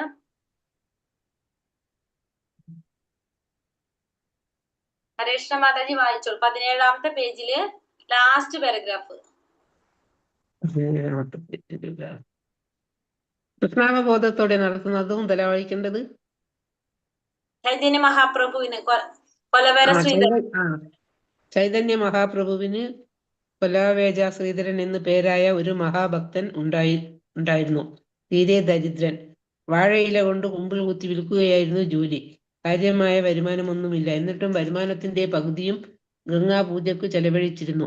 എത്ര സമ്പത്ത് വേണമെങ്കിലും കൊടുക്കാമെന്ന് ഒരിക്കൽ ചൈതന്യ മഹാപ്രഭു ഈ ശിഷ്യനോട് പറഞ്ഞതാണ്. എന്നാൽ ഭൗതിക സമ്പത്ത് ആവശ്യമില്ലെന്ന് പറഞ്ഞത് ശ്രീധരൻ തിരസ്കരിച്ചതേയുള്ളൂ. ഇന്നത്തെ സ്ഥിതിയിൽ സംതൃപ്തനാണെന്നും ചൈതന്യ മഹാപ്രഭുവിന്റെ പാതാരവിന്ദങ്ങളിൽ അചഞ്ചലമായ ഭക്തി മാത്രമേ തനിക്ക് വേണ്ടൂ എന്നും ആയിരുന്നു ശ്രീധരന്റെ മറുപടി. അതാണ് യഥാർത്ഥ ഭക്തന്റെ മനോഭാവം. 24 മണിക്കൂറിലും ഭക്തിയുത സേവനത്തിൽ മുഴുകാൻ കഴിഞ്ഞാൽ അതിലധികം അവർക്ക് ഒന്നും ആഗ്രഹമില്ല. ഈശ്വരനിൽ ലയിച്ചുള്ള മുക്തി പോലും അവർക്ക് വേണ്ട, ഭക്തി മാത്രം മതി. അതായത് ഇവിടെ ഭഗവാൻ ചൈതന്യ മഹാപ്രഭുവിന്റെ ഒരു ഭക്തനെ കുറിച്ച് പറഞ്ഞത്. മഹാഭക്തനായിട്ടുള്ള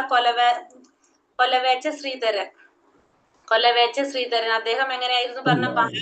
ഭക്തനായിരുന്നു, ദരിദ്രനുമായിരുന്നു. വാഴയില കൊണ്ട് കുമ്പിള് കുത്തി വിറ്റാണ് ജോലി ചെയ്തിട്ടുള്ളത്. അങ്ങനെയാണ് ജീവിക്കുന്നത്. വരുമാനം ഒന്നും ഉണ്ടായിരുന്നില്ല. എന്നിട്ടും ആ വരുമാനത്തിന്റെ പകുതി എന്തിന് ചെലവഴിച്ചു? ഗംഗാപൂജയ്ക്ക് ചെലവഴിച്ചു. ഇത് ഭയങ്കര ഫേമസ് ആയിട്ടുള്ളൊരു ഇതാട്ടോ ഇപ്പൊ പറയുന്നത്. ഇവരുടെ ഈ കൊലവേര ശ്രീധരനെ കുറിച്ച് പറയുന്നത്. കൊലവേച്ച ശ്രീധരൻ. എത്ര സമ്പത്ത് വേണമെങ്കിലും കൊടുക്കാമെന്ന് ചൈതന്യ മഹാപ്രഭു ഒരിക്കല് ഈ ശിഷ്യനോട് പറഞ്ഞു. പക്ഷെ അദ്ദേഹം എന്താ പറഞ്ഞത്? ഭൗതികമായ സമ്പത്ത് ആവശ്യമില്ലെന്നും പിന്നെ ഇന്നത്തെ സ്ഥിതിയാണെന്ന് മാത്രല്ല, ചൈതന്യ മഹാപ്രഭുവിന്റെ പാതാരവിന്ദങ്ങളില് അതായത് അചഞ്ചലമായ ഭക്തി മാത്രമേ തനിക്ക് വേണ്ടൂ എന്നായിരുന്നു പറഞ്ഞത്. ഈ കൊലവേര ശ്രീധരൻ മറുപടി കൊടുത്തത്. അതാണ് യഥാർത്ഥ ഭക്തന്റെ മനോഭാവം. 24 മണിക്കൂറിലും ഭക്തിയുടെ സേവനത്തിൽ മുഴുകാൻ കഴിഞ്ഞാൽ അതിലധികം സന്തോഷം, അത്ര സന്തോഷം, അതിൽ കൂടുതലൊന്നും ആരാഗ്രഹിക്കുന്നില്ല? യഥാർത്ഥത്തിലുള്ളൊരു ഭക്തൻ ആഗ്രഹിക്കുന്നില്ല. ഭഗവാനിൽ ലയിച്ചുള്ള മുക്തി പോലും ആർക്ക് വേണ്ട? ഈ ഭക്തന്മാർക്ക് വേണ്ട. അവരെന്ത് മാത്രം ആഗ്രഹിക്കുന്നുള്ളൂ? ഭക്തി മാത്രമാണ് അവര് ആഗ്രഹിക്കുന്നത്. ഭക്തിയുടെ ഒരു ലെവലാണ് പറഞ്ഞത്. ഈ പറയുന്നുണ്ട് പല ഇതിലും പറയുന്നതാക്കണം ബുക്കുകളിലും കൊലവേച്ച ശ്രീധരനെ കുറിച്ച്. പിന്നെ അതുപോലെ തന്നെ ഇനി അടുത്തതില് നാരദ പഞ്ചരാത്രത്തിന് നമ്മൾ കണ്ടു.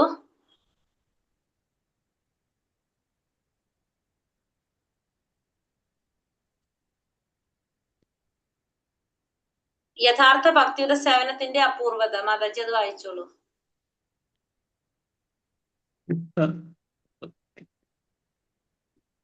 ആത്മീയ ജീവിതത്തിന്റെ ആദ്യഘട്ടത്തിൽ ആത്മസാക്ഷാത്കാരത്തിനായി പലതരം തപസ്സും അനുഷ്ഠാനങ്ങളും നടത്താറുണ്ട്. എന്നാൽ ഈ വക അനുഷ്ഠാനങ്ങൾ നടത്തുന്നത് ഭൗതിക സുഖാന്വേഷണങ്ങൾ തീരെയില്ലാത്തവനാണെങ്കിൽ പോലും അയാൾക്ക് ഭക്തിയുത സേവനം നേടാനാവുകയില്ല. സ്വന്തം കാര്യത്തിനായി മാത്രം ഭക്തിയുത സേവനം മോഹിച്ചതുകൊണ്ടുമായില്ല. കൃഷ്ണൻ ഭക്തിയുത സേവനത്തിനുള്ള അവസരം എല്ലാവർക്കും നൽകുകയില്ല. ഭൗതിക ലാഭങ്ങളോ മോക്ഷം തന്നെയോ അദ്ദേഹം ഒരാൾക്ക് കൊടുത്തെന്നു വരാം.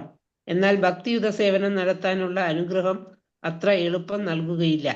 ഒരു പരിശുദ്ധ ഭക്തനിൽ കൂടി മാത്രമേ ഈ അനുഗ്രഹം നേടിയെടുക്കാനാകൂ.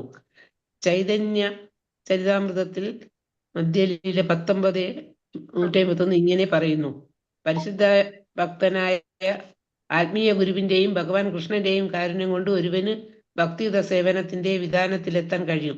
മറ്റൊരു വഴിയിലൂടെയും സാധ്യമല്ല. ഭക്തിയുത സേവനത്തിന്റെ അപൂർവതയെക്കുറിച്ച് തന്ത്രശാസ്ത്രത്തിൽ മഹാദേവൻ സതീദേവിയോട് പറയുന്നുണ്ട്. വിജ്ഞാനത്തിന്റെ വിവിധ പ്രക്രിയകളെ അപഗ്രഥിക്കുന്ന ദാർശനികന് ഭൗതികമായ നൂലാമാലകളുടെ ഊരാക്കുടുക്കിൽ നിന്ന് മോചനം നേടാനാകും. വേദപ്രോക്തങ്ങളായ തപോനുഷ്ഠാനങ്ങളിലൂടെ ധർമാചാരങ്ങളുടെ വിധാനത്തിലേക്ക് ഉയരാൻ കഴിയും. അതിലൂടെ ഭൗതിക സുഖങ്ങൾ പരമാവധി നേടാനും കഴിയും. പക്ഷെ അവയൊന്നും ഭക്തിയുത സേവനത്തിനുള്ള അവസരം തരുന്നില്ല. ഈ വഴിക്ക് എത്ര ജന്മങ്ങൾ തപസ് ചെയ്താലും അത് ലഭ്യമാകുകയില്ല. കേവലം അപ്പൊ ഇവിടെ എന്താ പറഞ്ഞത്? ഭഗവാൻ പറയുന്നല്ലേ, ഭഗവാൻ കൃഷ്ണൻ ഭക്തിയുത സേവനത്തിനുള്ള അവസരം എല്ലാവർക്കും നൽകില്ല. എന്താ പറഞ്ഞത്? കൃഷ്ണൻ ഭക്തിയുടെ സേവനത്തിന് അവസരം എല്ലാവർക്കും നൽകില്ല. ഭൗതിക ലാഭങ്ങളോ മോക്ഷം തന്നെയും അദ്ദേഹം എല്ലാവർക്കും കൊടുത്തു വരാം. പക്ഷെ ഭക്തിയുടെ സേവനം നടത്താനുള്ള അനുഗ്രഹം അത്ര എളുപ്പത്തില് നൽകുന്നില്ല. ഒരു പരിശുദ്ധ ഭക്തനെ കൂടി മാത്രമേ ഈ അനുഗ്രഹം നേടിയെടുക്കാനാകൂ. അപ്പൊ ഭഗവാനിൽ നിന്ന് നമുക്ക് ഈ ഒരു അനുഗ്രഹം കിട്ടാന്ന് വെച്ചാൽ ഭയങ്കര ബുദ്ധിമുട്ടാണ്. നമുക്ക് ഇത് എങ്ങനെ കിട്ടുള്ളൂ? പരിശുദ്ധ ഭക്തന്മാരിൽ കൂടി അവരുടെ അനുഗ്രഹം കൊണ്ട് മാത്രമേ നമുക്ക് ഈ ഭക്തിയുടെ സേവനത്തിലേക്ക് കടക്കാനായിട്ട് സാധിക്കുന്നുള്ളൂ. ചൈതന്യ ചരിതാമൃതം മധ്യലീല 19:151 പറയുന്നത് ഒരു പരിശുദ്ധ ഭക്തനായ ആത്മീയ ഗുരുവിന്റെയും ഭഗവാന്റെയും കാരുണ്യം കൊണ്ട് മാത്രമാണ് എന്ന് പറഞ്ഞ ഒരുവന് ഭക്തിയുടെ സേവനത്തില് ഏർപ്പെടാനായിട്ട് സാധിക്കുന്നത്. അല്ലാതെ വേറൊരു വഴിയും ഇല്ല. പിന്നെ തന്ത്രശാസ്ത്രത്തില് മഹാദേവൻ സതീദേവിയോട് പറയുന്നുണ്ട്. എന്താണ് പറയുന്നത്? വിജ്ഞാനത്തിന്റെ വിവിധ പ്രക്രിയകൾ അപഗ്രഥിക്കുന്ന ദാർശനികന് ഭൗതികമായ നൂലാമാലകളുടെ ഊരാക്കുടുക്കിൽ നിന്ന് മോചനം നേടാനായിട്ട് സാധിക്കും. വേദപ്രോക്തങ്ങളായ തപോനുഷ്ഠാനങ്ങളിലൂടെ ധർമാചരണങ്ങളുടെ വിധാനത്തിലേക്ക് ഉയരാൻ കഴിയും. അതിലൂടെ ഭൗതിക സുഖങ്ങൾ പരമാവധി നേടാനും കഴിയും. പക്ഷെ അവയൊന്നും ഭക്തിയുടെ സേവനത്തിനുള്ള അവസരം തരുന്നില്ല. ഈ വഴിക്ക് എത്ര ജന്മങ്ങൾ തപസ് ചെയ്താലും അത് ലഭ്യമാവുകയുമില്ല. അപ്പൊ തന്ത്രശാസ്ത്രത്തിൽ മഹാദേവൻ സതീദേവിയോട് പറയുന്നത് എന്താണ്? വിജ്ഞാനത്തിന്റെ വിവിധ പ്രക്രിയകൾ അപഗ്രഥിക്കുന്ന ദാർശനികന് ഭൗതികമായ നൂലാമാലങ്ങളുടെ ഊരാക്കുടുക്കിൽ നിന്ന് മോചനം നേടാനായിട്ട് സാധിക്കും. ഭൗതികമായിട്ടുള്ള നൂലാമാലകളുടെ ഊരക്കുടുക്കിൽ നിന്ന് മോചനം നേടാനായിട്ട് സാധിക്കും. വേദപ്രോക്തങ്ങളായ തപോനുഷ്ഠാനങ്ങളിലൂടെ ധർമാചാരണങ്ങളുടെ വിധാനത്തിലേക്ക് ഉയരാനും കഴിയും. അതിലൂടെ ഭൗതികമായ സുഖങ്ങൾ പരമാവധി നേടാനായിട്ട് സാധിക്കും. അപ്പൊ ഇതൊക്കെ ചെയ്യുന്നത് കൊണ്ട് ഈ ധർമ്മ ആചാരങ്ങളും വേദങ്ങളൊക്കെ അനുഷ്ഠാനങ്ങളും തപസ്സൊക്കെ ചെയ്യുമ്പോ എന്ത് സാധിക്കുന്നു പറഞ്ഞാൽ നമുക്ക് ഭൗതികമായ സുഖങ്ങൾ പരമാവധി നേടാനായിട്ട് സാധിക്കും. പക്ഷെ അതൊന്നും എന്തിനു വഴിവെക്കുന്നില്ല? ഭക്തിയുടെ സേവനത്തിലേക്കുള്ള അവസരം കിട്ടില്ല. ഈ വഴിക്ക് എത്ര ജന്മങ്ങൾ തപസ് ചെയ്താലും നമുക്ക് അത് ലഭ്യമാകില്ല. അപ്പൊ അത്രയും നമുക്ക് ബുദ്ധിമുട്ടാണ് എന്ത് കിട്ടാനായിട്ട്? ഭക്തിയുടെ സേവനം ചെയ്യാനായിട്ട്, ഭഗവത് സേവനം ചെയ്യാൻ ഒരു അവസരം കിട്ടാന്ന് പറഞ്ഞാൽ അത് വളരെ ബുദ്ധിമുട്ടാണ് നമുക്ക് മനസ്സിലാക്കാനായിട്ട് സാധിക്കും. കാരണം ഭഗവാനെ വിലക്ക് വാങ്ങാനായിട്ട് സാധിക്കും നമുക്ക് ഭക്തിയുടെ സേവനം ചെയ്തിട്ട്. ശ്രീമദ് ഭാഗവതം 5-ാം സ്കന്ധം 6-ാം അധ്യായം 18-ാം ശ്ലോകത്തിൽ നാരദൻ യുധിഷ്ഠിരനോട് പറയുന്നുണ്ട്: രാജൻ, മുകുന്ദൻ എന്നുകൂടി പേരുള്ള ഭഗവാൻ കൃഷ്ണനാണ് പാണ്ഡവരുടെയും യദുക്കളുടെയും നിത്യസംരക്ഷകൻ. അദ്ദേഹം തന്നെയാണ് അങ്ങയുടെ ആത്മീയ ഗുരുവും സർവ്വകാര്യങ്ങളിലുമുള്ള ഉപദേശകനും. അങ്ങ് ആരാധിക്കുന്ന ഒരേ ഒരു ദേവനും അദ്ദേഹമാണ്. സ്നേഹവാത്സല്യങ്ങളുടെ നിറകുടമാണ് അദ്ദേഹം. വ്യക്തിപരവും കുടുംബപരവുമായ കാര്യങ്ങളിലൊക്കെ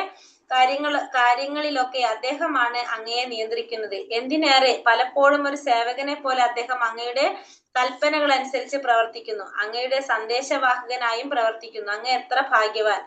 ഭഗവാൻ അങ്ങയ്ക്ക് വേണ്ടി ചെയ്യുന്ന കാര്യങ്ങളൊക്കെ മറ്റുള്ളവർക്ക് സ്വപ്നം പോലും കാണാൻ കഴിയാത്തതാണ്. അപ്പൊ ഇത് ആര് പറയുന്നതാണ്? ഭാഗവതം 5-ാം സ്കന്ധത്തില് നാരദ മഹർഷി യുധിഷ്ഠിരനോട് പറയുന്നതാണ്. കാരണം നമുക്കറിയാലേ, കുരുക്ഷേത്ര യുദ്ധകളത്തിലും അതേപോലെ തന്നെ ഭഗവാൻ പാണ്ഡവരുടെ കൂടെ എപ്പോഴും ആരുണ്ടായിരുന്നു? ഭഗവാൻ ഉണ്ടായിരുന്നു. പാണ്ഡവരുടെയും യദുക്കളുടെയും നിത്യ സംരക്ഷകനായിട്ട് ഭഗവാൻ ഉണ്ടായിരുന്നു. അപ്പൊ ഇതൊന്നും ആർക്കും നടക്കാവുന്ന കാര്യമില്ല, ആർക്കും കിട്ടുന്ന ഒരു കാര്യമില്ല. പക്ഷെ അത്രയും ഭാഗ്യവാന്മാരാണ് ഇവരെന്ന് നാരദ മഹർഷി പറയാണ്. വളരെ പെട്ടെന്ന് തന്നെ ഭഗവാൻ ഒരാൾക്ക് മോക്ഷം അരുളിയെന്ന് വരാം. എന്നാൽ ഭക്തിയുടെ സേവനം എന്ന ദിവ്യാനുഗ്രഹം നൽകുന്നത് വളരെ അപൂർവമാണ്. കാരണം ഭക്തിയുടെ സേവനത്തിലൂടെ ഭഗവാനെ ഭക്തൻ വിലയ്ക്ക് വാങ്ങുന്നു. അപ്പൊ ഭഗവാൻ ഇവിടെ പെട്ടെന്ന് തന്നെ നമുക്ക് എന്ത് തരാം? മോക്ഷം തരാനായിട്ട് ചിലപ്പോ സാധിക്കും. ഭഗവാൻ മോക്ഷം തരും, പക്ഷെ എന്ത് തരില്ല എന്ന് പറയണത്? ഭക്തിയുടെ സേവനത്തിനുള്ള മാർഗം നമുക്ക് തരില്ല. ഭക്തിയുടെ സേവനത്തിലൂടെ ഭഗവാനെ വിലയ്ക്ക് വാങ്ങാനായിട്ട് സാധിക്കും. അതുകൊണ്ട് ഭക്തിയുടെ സേവനത്തിനുള്ള അനുഗ്രഹം നമുക്ക് ഭഗവാൻ തരില്ല എന്നാ പറയുന്നത്. മോക്ഷത്തിന് നമുക്ക് ചിലപ്പോ അവസരം തരാം, പക്ഷെ എന്തിനു തരില്ല? ഭക്തിയുടെ സേവനത്തിനുള്ള അവസരം ഭഗവാൻ തരില്ല. ഹരേ കൃഷ്ണ. നമുക്ക് ഇത് വരച്ചു നിർത്താം. ഇനി അടുത്തത് നാളേക്ക് തീരാം ഈ അധ്യായം. ഹരേ കൃഷ്ണ. നമുക്ക് ക്വസ്റ്റ്യൻ ആൻസർ നോക്കാം. ഒട്ടും നോക്കിയിട്ടില്ലല്ലോ നമ്മള്? കുറച്ചെണ്ണം പറഞ്ഞു. നോക്കിയാ? അതെ. 5 തരം മുക്തി ഏതൊക്കെയാണ്? ഭക്തി സേവനത്തിന്റെ സവിശേഷത,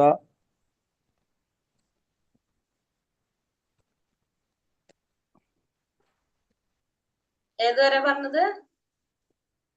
ഇത്തരം പാപകർമ്മങ്ങൾക്ക് അറുതി വരുത്താൻ എന്തുകൊണ്ട് സാധിക്കും? അത് കൃഷ്ണാവബോധത്തിലൂടെ സാധിക്കും എന്ന് പറഞ്ഞു. അതൊക്കെ കഴിഞ്ഞിട്ട് 3 തരം സുഖങ്ങൾ തൊട്ടെന്ന് പറയണ്ട. കൃഷ്ണാവബോധ പ്രസ്ഥാനത്തിന്റെ പ്രത്യേകതകൾ വെച്ച് നിർത്തി നമ്മള്. അതെ, കൃഷ്ണാവബോധ പ്രസ്ഥാനത്തിന്റെ പ്രത്യേകതകള്.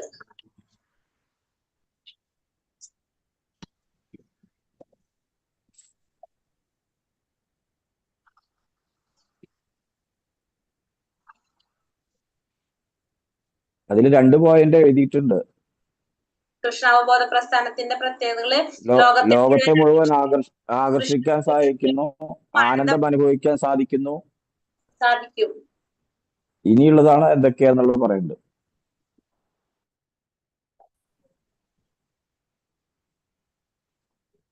കൃഷ്ണാവബോധത്തിൽ പ്രസ്ഥാനത്തിൽ ലോകത്തെ മുഴുവൻ ആകർഷിക്കാൻ സാധിക്കും.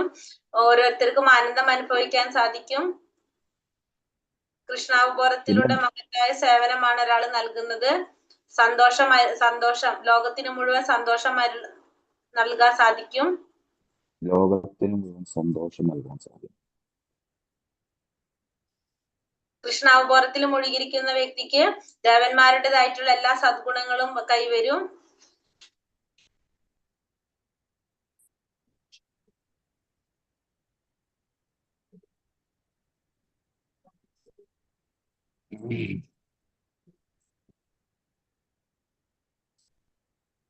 മതില്ലേ? ഇനി അടുത്തത് 3 തരം സുഖങ്ങൾ ഏതാണ്? നമ്മളിപ്പോ ഒന്ന് പറഞ്ഞത് അല്ലെ? ഏതാണ് 3 തരം സുഖങ്ങള്? ഒന്ന്, ഭൗതിക ആനന്ദത്തിൽ നിന്ന് കിട്ടുന്ന സുഖം. ബ്രഹ്മവുമായുള്ള ഐക്യത്തിൽ നിന്ന് ലഭിക്കുന്നത്. കൃഷ്ണാവബോധത്തിൽ നിന്ന് കിട്ടുന്നത്. ബ്രഹ്മത്തിൽ നിന്ന്, ഭൗതികാനന്ദത്തിൽ നിന്ന്, കൃഷ്ണാവബോധത്തിൽ. 3 തരാണ് അല്ലെ? ഭൗതികാനന്ദത്തിൽ നിന്ന് ലഭിക്കുന്ന സുഖം ഒന്ന്, ബ്രഹ്മത്തിൽ നിന്ന് കിട്ടുന്നത് വേറെ, കൃഷ്ണാവബോധത്തിൽ നിന്ന് കിട്ടുന്നത് വേറെ. 3 തരത്തിലാണ്. 3 തരം സുഖം. അടുത്തത്, തന്ത്രശാസ്ത്രത്തിൽ ശിവൻ സതിയോട് പറയുന്നത് എന്താണ്? ഭഗവാന്റെ ഗോവിന്ദന്റെ പാദപത്മങ്ങളിൽ ആത്മാർപ്പണം ചെയ്ത് പരിശുദ്ധമായ കൃഷ്ണാവബോധം നേടിയ ഒരാൾക്ക് അവ്യക്തിഗതവാദികൾ ആഗ്രഹിക്കുന്ന എല്ലാ പൂർണ്ണതകളും നേടാനും സാധിക്കും. ശുദ്ധ ഭക്തന്മാർ അനുഭവിക്കുന്ന പരമാനന്ദവും ലഭിക്കും. അവ്യക്തിഗതവാദികൾ അനുഭവിക്കുന്ന ആ പൂർണ്ണതയും കിട്ടും. ഒപ്പം തന്നെ എന്താണ്, ശുദ്ധഭക്തന്മാർ അനുഭവിക്കുന്ന പരമാനന്ദം അനുഭവിക്കാനായിട്ട് സാധിക്കുന്നതാണ് തന്ത്രശാസ്ത്രത്തില് ശിവൻ പത്നിയായിട്ടുള്ള സതീദേവിയോട് പറയുന്നത്.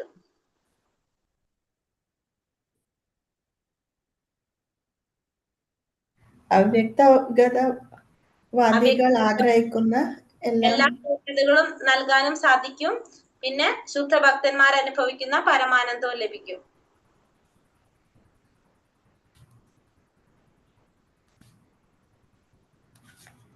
അടുത്തതില് എന്തുകൊണ്ടാണ് മായാവാദി സന്യാസികളിൽ പലരും സാക്ഷാത്കാരത്തിനടുത്തെത്തിയിട്ടും രാഷ്ട്രീയമോ സാമൂഹ്യമായ പ്രവർത്തനങ്ങളിൽ ഏർപ്പെടുന്നത്? എന്തുകൊണ്ടാണത്? അവർക്ക് അതീന്ദ്രിയമായ സുഖാനുഭൂതി അവ്യക്തഗതി ബോധത്തിൽ നിന്ന് ലഭിക്കുന്നില്ല. കൊണ്ട് അല്ലെ, അതുകൊണ്ട് അവർ ഭൗതികതയിലേക്ക് ഇറങ്ങി ലൗകിക സുഖകാര്യങ്ങളിൽ ബന്ധപ്പെടുന്നു. ആത്യന്തികമായ അതീന്ദ്രിയ സുഖാനുഭൂതി അവർക്ക് അവ്യക്തിഗത ബോധത്തിൽ നിന്ന് ലഭിക്കുന്നില്ല. അതാണ് ഇതിന് കാരണം. അപ്പൊ ആത്യന്തികമായ അതീന്ദ്രിയ സുഖാനുഭൂതി അവർക്ക് അവ്യക്തിഗത ബോധത്തിൽ നിന്ന് ലഭിക്കുന്നില്ല എന്നതാണ് ഇതിന് കാരണം. ആത്യന്തികമായിട്ടുള്ള അതീന്ദ്രിയമായിട്ടുള്ള ഒരു സുഖാനുഭൂതി അത് അവർക്ക് അതിൽ നിന്ന് ലഭിക്കുന്നില്ല. അതുകൊണ്ടാണ് അവര് എന്ത് മാറിപ്പോണത്, അവര് വഴിമാറിപ്പോയിക്കൊണ്ട് പോകുന്നത്.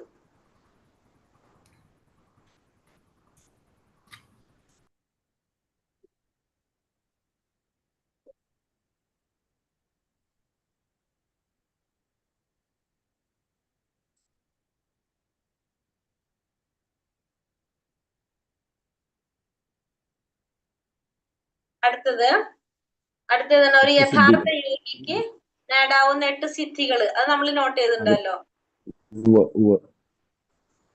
ഒരു യഥാർത്ഥ യോഗിക്ക് നേടാവുന്ന 8 സിദ്ധികള്. അടുത്തത് ഭക്തി സേവനം നടത്തുന്നയാൾക്ക് എന്തെല്ലാം ചവിട്ടിത്തെറിപ്പിക്കാനായിട്ട് സാധിക്കും? പറഞ്ഞില്ല തോന്നുന്നുണ്ടല്ലോ. പറഞ്ഞു ഈ സിദ്ധികളെ ചവിട്ടിത്തെറിപ്പിക്കാൻ സാധിക്കുന്നു. ഭൗതികതയിലുള്ള കിട്ടുന്ന പൂർണ്ണതയും യോഗസിദ്ധിയും എല്ലാം ചവിട്ടിത്തെറിപ്പിക്കാൻ സാധിക്കും. പറഞ്ഞിട്ടുണ്ടല്ലേ. ഭൗതികതയിൽ നിന്ന് കൃഷ്ണാവബോധത്തോടെ നടത്തുന്ന ഭക്തിയുത സേവനത്തിൽ നിന്ന് ലഭിക്കുന്ന സുഖം അതീന്ദ്രിയവും അളവറ്റതുമാണ്. ഇതുപോലെയുള്ള ദിവ്യാനന്ദം മറ്റൊന്നിൽ നിന്നും കിട്ടുകയില്ല. അതുകൊണ്ട് അവർക്ക് മറ്റു സിദ്ധികളെ ചവിട്ടിത്തെറിപ്പിക്കാൻ കഴിയും.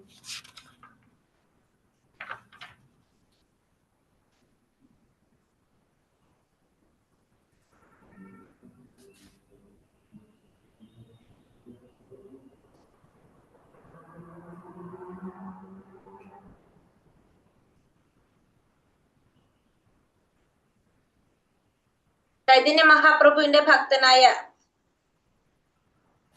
കൊലാവേജ ശ്രീധരന്റെ മനോഭാവം വ്യക്തമാക്കുന്ന സംഭവം വിശദമാക്കുക. ഭക്തനും ദരിദ്രനുമായിരുന്നു. ചൈതന്യ മഹാപ്രഭുവിന്റെ ശിഷ്യനായിരുന്നു. എന്നാൽ ചൈതന്യ മഹാപ്രഭു എത്ര സമ്പത്ത് വേണമെങ്കിലും തരാമെന്ന് പറഞ്ഞു. പക്ഷെ അവർ അതൊന്നും വേണ്ടെന്ന് വെച്ചു. ഭക്തിയുത സേവനം ചെയ്യാൻ മാത്രമുള്ള ശക്തി കൊടുക്കാൻ വേണ്ടിയിട്ട് കൊലവേജ ശ്രീധരൻ എന്താ പറഞ്ഞ, ദരിദ്രനായിരുന്നു, മഹാഭക്തനായിരുന്നു. എന്താണ്, വാഴയില കൊണ്ട് കുമ്പിൾ കുത്തി വിൽക്കുകയായിരുന്നു ജോലി. കാര്യമായ വരുമാനം ഉണ്ടായിരുന്നില്ല. എന്നിട്ടും ആ വരുമാനത്തിന്റെ പകുതി എന്തിനു ചെയ്തു? ഗംഗാപൂജയ്ക്ക് ചെലവഴിച്ചുകൊണ്ടിരുന്നു. എത്ര സമ്പത്ത് വേണമെങ്കിലും കൊടുക്കാന്ന് ചൈതന്യ മഹാപ്രഭു പറഞ്ഞു. പക്ഷെ ഭൗതികമായ സമ്പത്തൊന്നും ആവശ്യമില്ല എന്ന് മാത്രമല്ല, താൻ ഈ സ്ഥിതിയിൽ തൃപ്തനാണെന്നും കൂടിയാണ് പറയുന്നത്. അതാണ് ഏറ്റവും വലിയൊരു ക്വാളിറ്റി പറഞ്ഞത്. ആ ഒരു സ്ഥിതിയിൽ അയാള് തൃപ്തനാണ്, സംതൃപ്തനാണ്. പിന്നെന്താ പറഞ്ഞത്? ചൈതന്യ മഹാപ്രഭുവിന്റെ പാതാരവിന്ദങ്ങളിൽ അചഞ്ചലമായ ഭക്തി മാത്രമേ തനിക്ക് വേണ്ടൂ എന്നായിരുന്നു ശ്രീധരന്റെ മറുപടി. അങ്ങനെയാണ് ഒരു യഥാർത്ഥ ഭക്തന്റെ മനോഭാവം ഉണ്ടാവേണ്ടത്. നാരദ പഞ്ചരാത്രത്തിൽ നട്ടത് ഭക്ത സേവനത്തിൽ അല്പമെങ്കിലും പുരോഗമിച്ച വ്യക്തി എന്തെല്ലാം ആഗ്രഹിക്കുന്നില്ല? മതാനുശാസനങ്ങളിൽ നിന്നോ സാമ്പത്തിക പുരോഗതിയിൽ നിന്നോ ഇന്ദ്രിയ സംതൃപ്തനത്തിൽ നിന്നോ 5 തരം മുക്തികളിൽ നിന്നോ ലഭിക്കുന്ന സുഖം ആഗ്രഹിക്കുന്നില്ല. അങ്ങനെയുള്ള വ്യക്തി, അതായത് ഭക്തിയുടെ സേവനത്തിൽ പുരോഗമിച്ചു കഴിഞ്ഞിട്ടുണ്ടെങ്കിൽ ആ വ്യക്തി മതാനുശാസനങ്ങളിൽ പറയുന്നത്, അല്ലെങ്കിൽ സാമ്പത്തിക പുരോഗതിയിൽ, അല്ലെങ്കിൽ ഇന്ദ്രിയ സംതൃപ്തിയിൽ, അല്ലെങ്കിൽ 5 തരം മുക്തി, ഇത്തരത്തിൽ ലഭിക്കുന്ന സുഖങ്ങളൊന്നും ആരാഗ്രഹിക്കുന്നില്ല? ഈ ഭക്തിയുടെ സേവനത്തിൽ അല്പമെങ്കിലും പുരോഗതി കൈവരിച്ച ഒരു വ്യക്തി പോലും ആഗ്രഹിക്കുന്നില്ല. പറയണോ ഒന്നുകൂടി? ഒന്നുകൂടി പറയോ? സേവനത്തിൽ അല്പമെങ്കിലും പുരോഗതി കൈവരിച്ച ഒരു വ്യക്തി മതാനുശാസനങ്ങളിൽ നിന്നോ സാമ്പത്തിക പുരോഗതിയിൽ നിന്നോ ഇന്ദ്രിയ തൃപ്തിയിൽ നിന്നോ ഇന്ദ്രിയ സംതൃപ്തനത്തിൽ നിന്നോ 5 തരം മുക്തികളിൽ നിന്നോ ലഭിക്കുന്ന സുഖം ആഗ്രഹിക്കുന്നില്ല.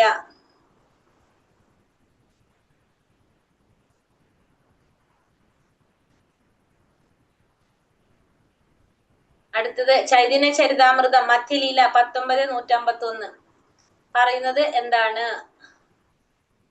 19:151 എന്താ പറഞ്ഞത്? ഒരു പരിശുദ്ധനായ ഒരു ഭക്തന്റെയും ആത്മീയ ഗുരുവിന്റെയും ആത്മീയ ഗുരുവിന്റെയും ഭഗവാൻ കൃഷ്ണന്റെയും കാരുണ്യം കൊണ്ട് മാത്രമാണ് ഒരുവൻ എന്ത് സാധിക്കുന്നത്? ഭക്തിയുടെ സേവനത്തിന്റെ വിധാനത്തിലേക്ക് എത്താൻ സാധിക്കുന്നത്. വേറൊരു വഴിയിലൂടെയും സാധ്യമല്ല. ഒരു പരിശുദ്ധ ഭക്തനായിട്ടുള്ള ഒരു ആത്മീയ ഗുരുവിന്റെയും ഭഗവാന്റെയും കാരുണ്യം കൊണ്ട് മാത്രമേ ഭക്തിയുടെ സേവനത്തിന്റെ ആ വിധാനത്തിലേക്ക് എത്താൻ കഴിയുള്ളൂ. വേറൊരു വഴിയിലൂടെ സാധിക്കില്ല എന്നാണ് ചൈതന്യ ചരിതാമൃതം മധ്യലീല 19:151 പറയുന്നത്. പരിശുദ്ധ ഭക്തന്റെ, അതായത് ആത്മീയ ഗുരുവിന്റെ ഭഗവാന്റെ കാരുണ്യം കൊണ്ട് മാത്രമാണ് നമുക്ക് ഭഗവത് സേവനം ചെയ്യാനായിട്ട്, ഭക്തിയുടെ സേവനം ചെയ്യാനായിട്ട് സാധിക്കുന്നത്. ഭക്തിയുടെ സേവനത്തിന്റെ അപൂർവതയെ കുറിച്ച് തന്ത്രശാസ്ത്രത്തിൽ മഹാദേവൻ സതീദേവിയോട് പറയുന്നത് എന്താണ്? ഭക്തിയുടെ സേവനത്തിന്റെ അപൂർവതയെ കുറിച്ച് തന്ത്രശാസ്ത്രത്തിൽ മഹാദേവൻ സതീദേവിയോട് പറയുന്നത് എന്താണ് സതീദേവിയോട് പറയുന്നുണ്ടായിരുന്നത്? ജ്ഞാനത്തിന്റെ വിവിധ പ്രക്രിയകളെ അപഗ്രഥിക്കുന്ന ദാർശനികന് ഭൗതിക നൂലാമാലകളുടെ ഊരാക്കുടുക്കിൽ നിന്ന് മോചനം നേടാൻ സാധിക്കും. വേദപ്രോക്തങ്ങളായ തപോനുഷ്ഠാനങ്ങളിലൂടെ ധർമാചാരണങ്ങളുടെ വിധാനത്തിലേക്ക് ഉയരാനും സാധിക്കും. ഭൗതികമായ സുഖങ്ങൾ പരമാവധി നേടാനും സാധിക്കും. പക്ഷെ അവയൊന്നും എന്തല്ല, ഭക്തിയുടെ സേവനത്തിനുള്ള അവസരം തരുന്നില്ല. ഈ വഴിക്ക് എത്ര ജന്മങ്ങൾ തപസ് ചെയ്താലും ഒരിക്കലും അത് കിട്ടുന്നുമില്ല.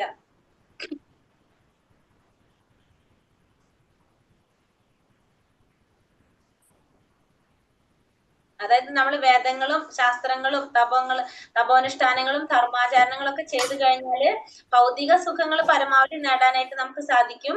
പിന്നെ നമുക്ക് എന്താ സാധിക്കും എന്ന് പറഞ്ഞത്? ഭൗതികമായ നൂലാമാലകളുടെ ഊരാക്കിടുക്കിൽ നിന്ന് മോചനമൊക്കെ നേടാൻ സാധിക്കും. പക്ഷെ നമുക്ക് എന്തിനുള്ള അവസരം കിട്ടുന്നില്ല? അപ്പോഴും ഭക്തിയുടെ സേവനത്തിനുള്ള അവസരം കിട്ടില്ല. എത്ര ജന്മങ്ങള് തപസ് ചെയ്താലും അത് നമുക്ക് കിട്ടുന്നില്ല ഈ വഴിക്ക്. മനസ്സിലായത്?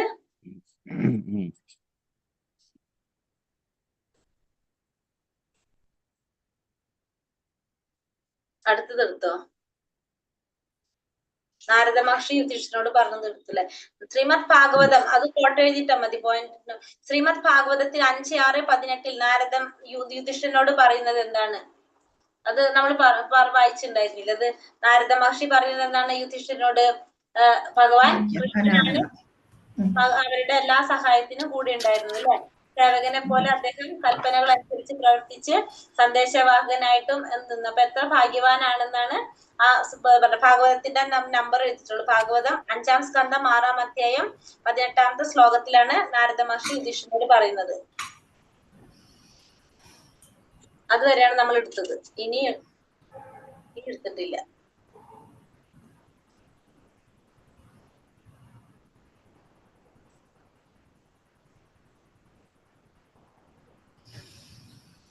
ഹരേ കൃഷ്ണ.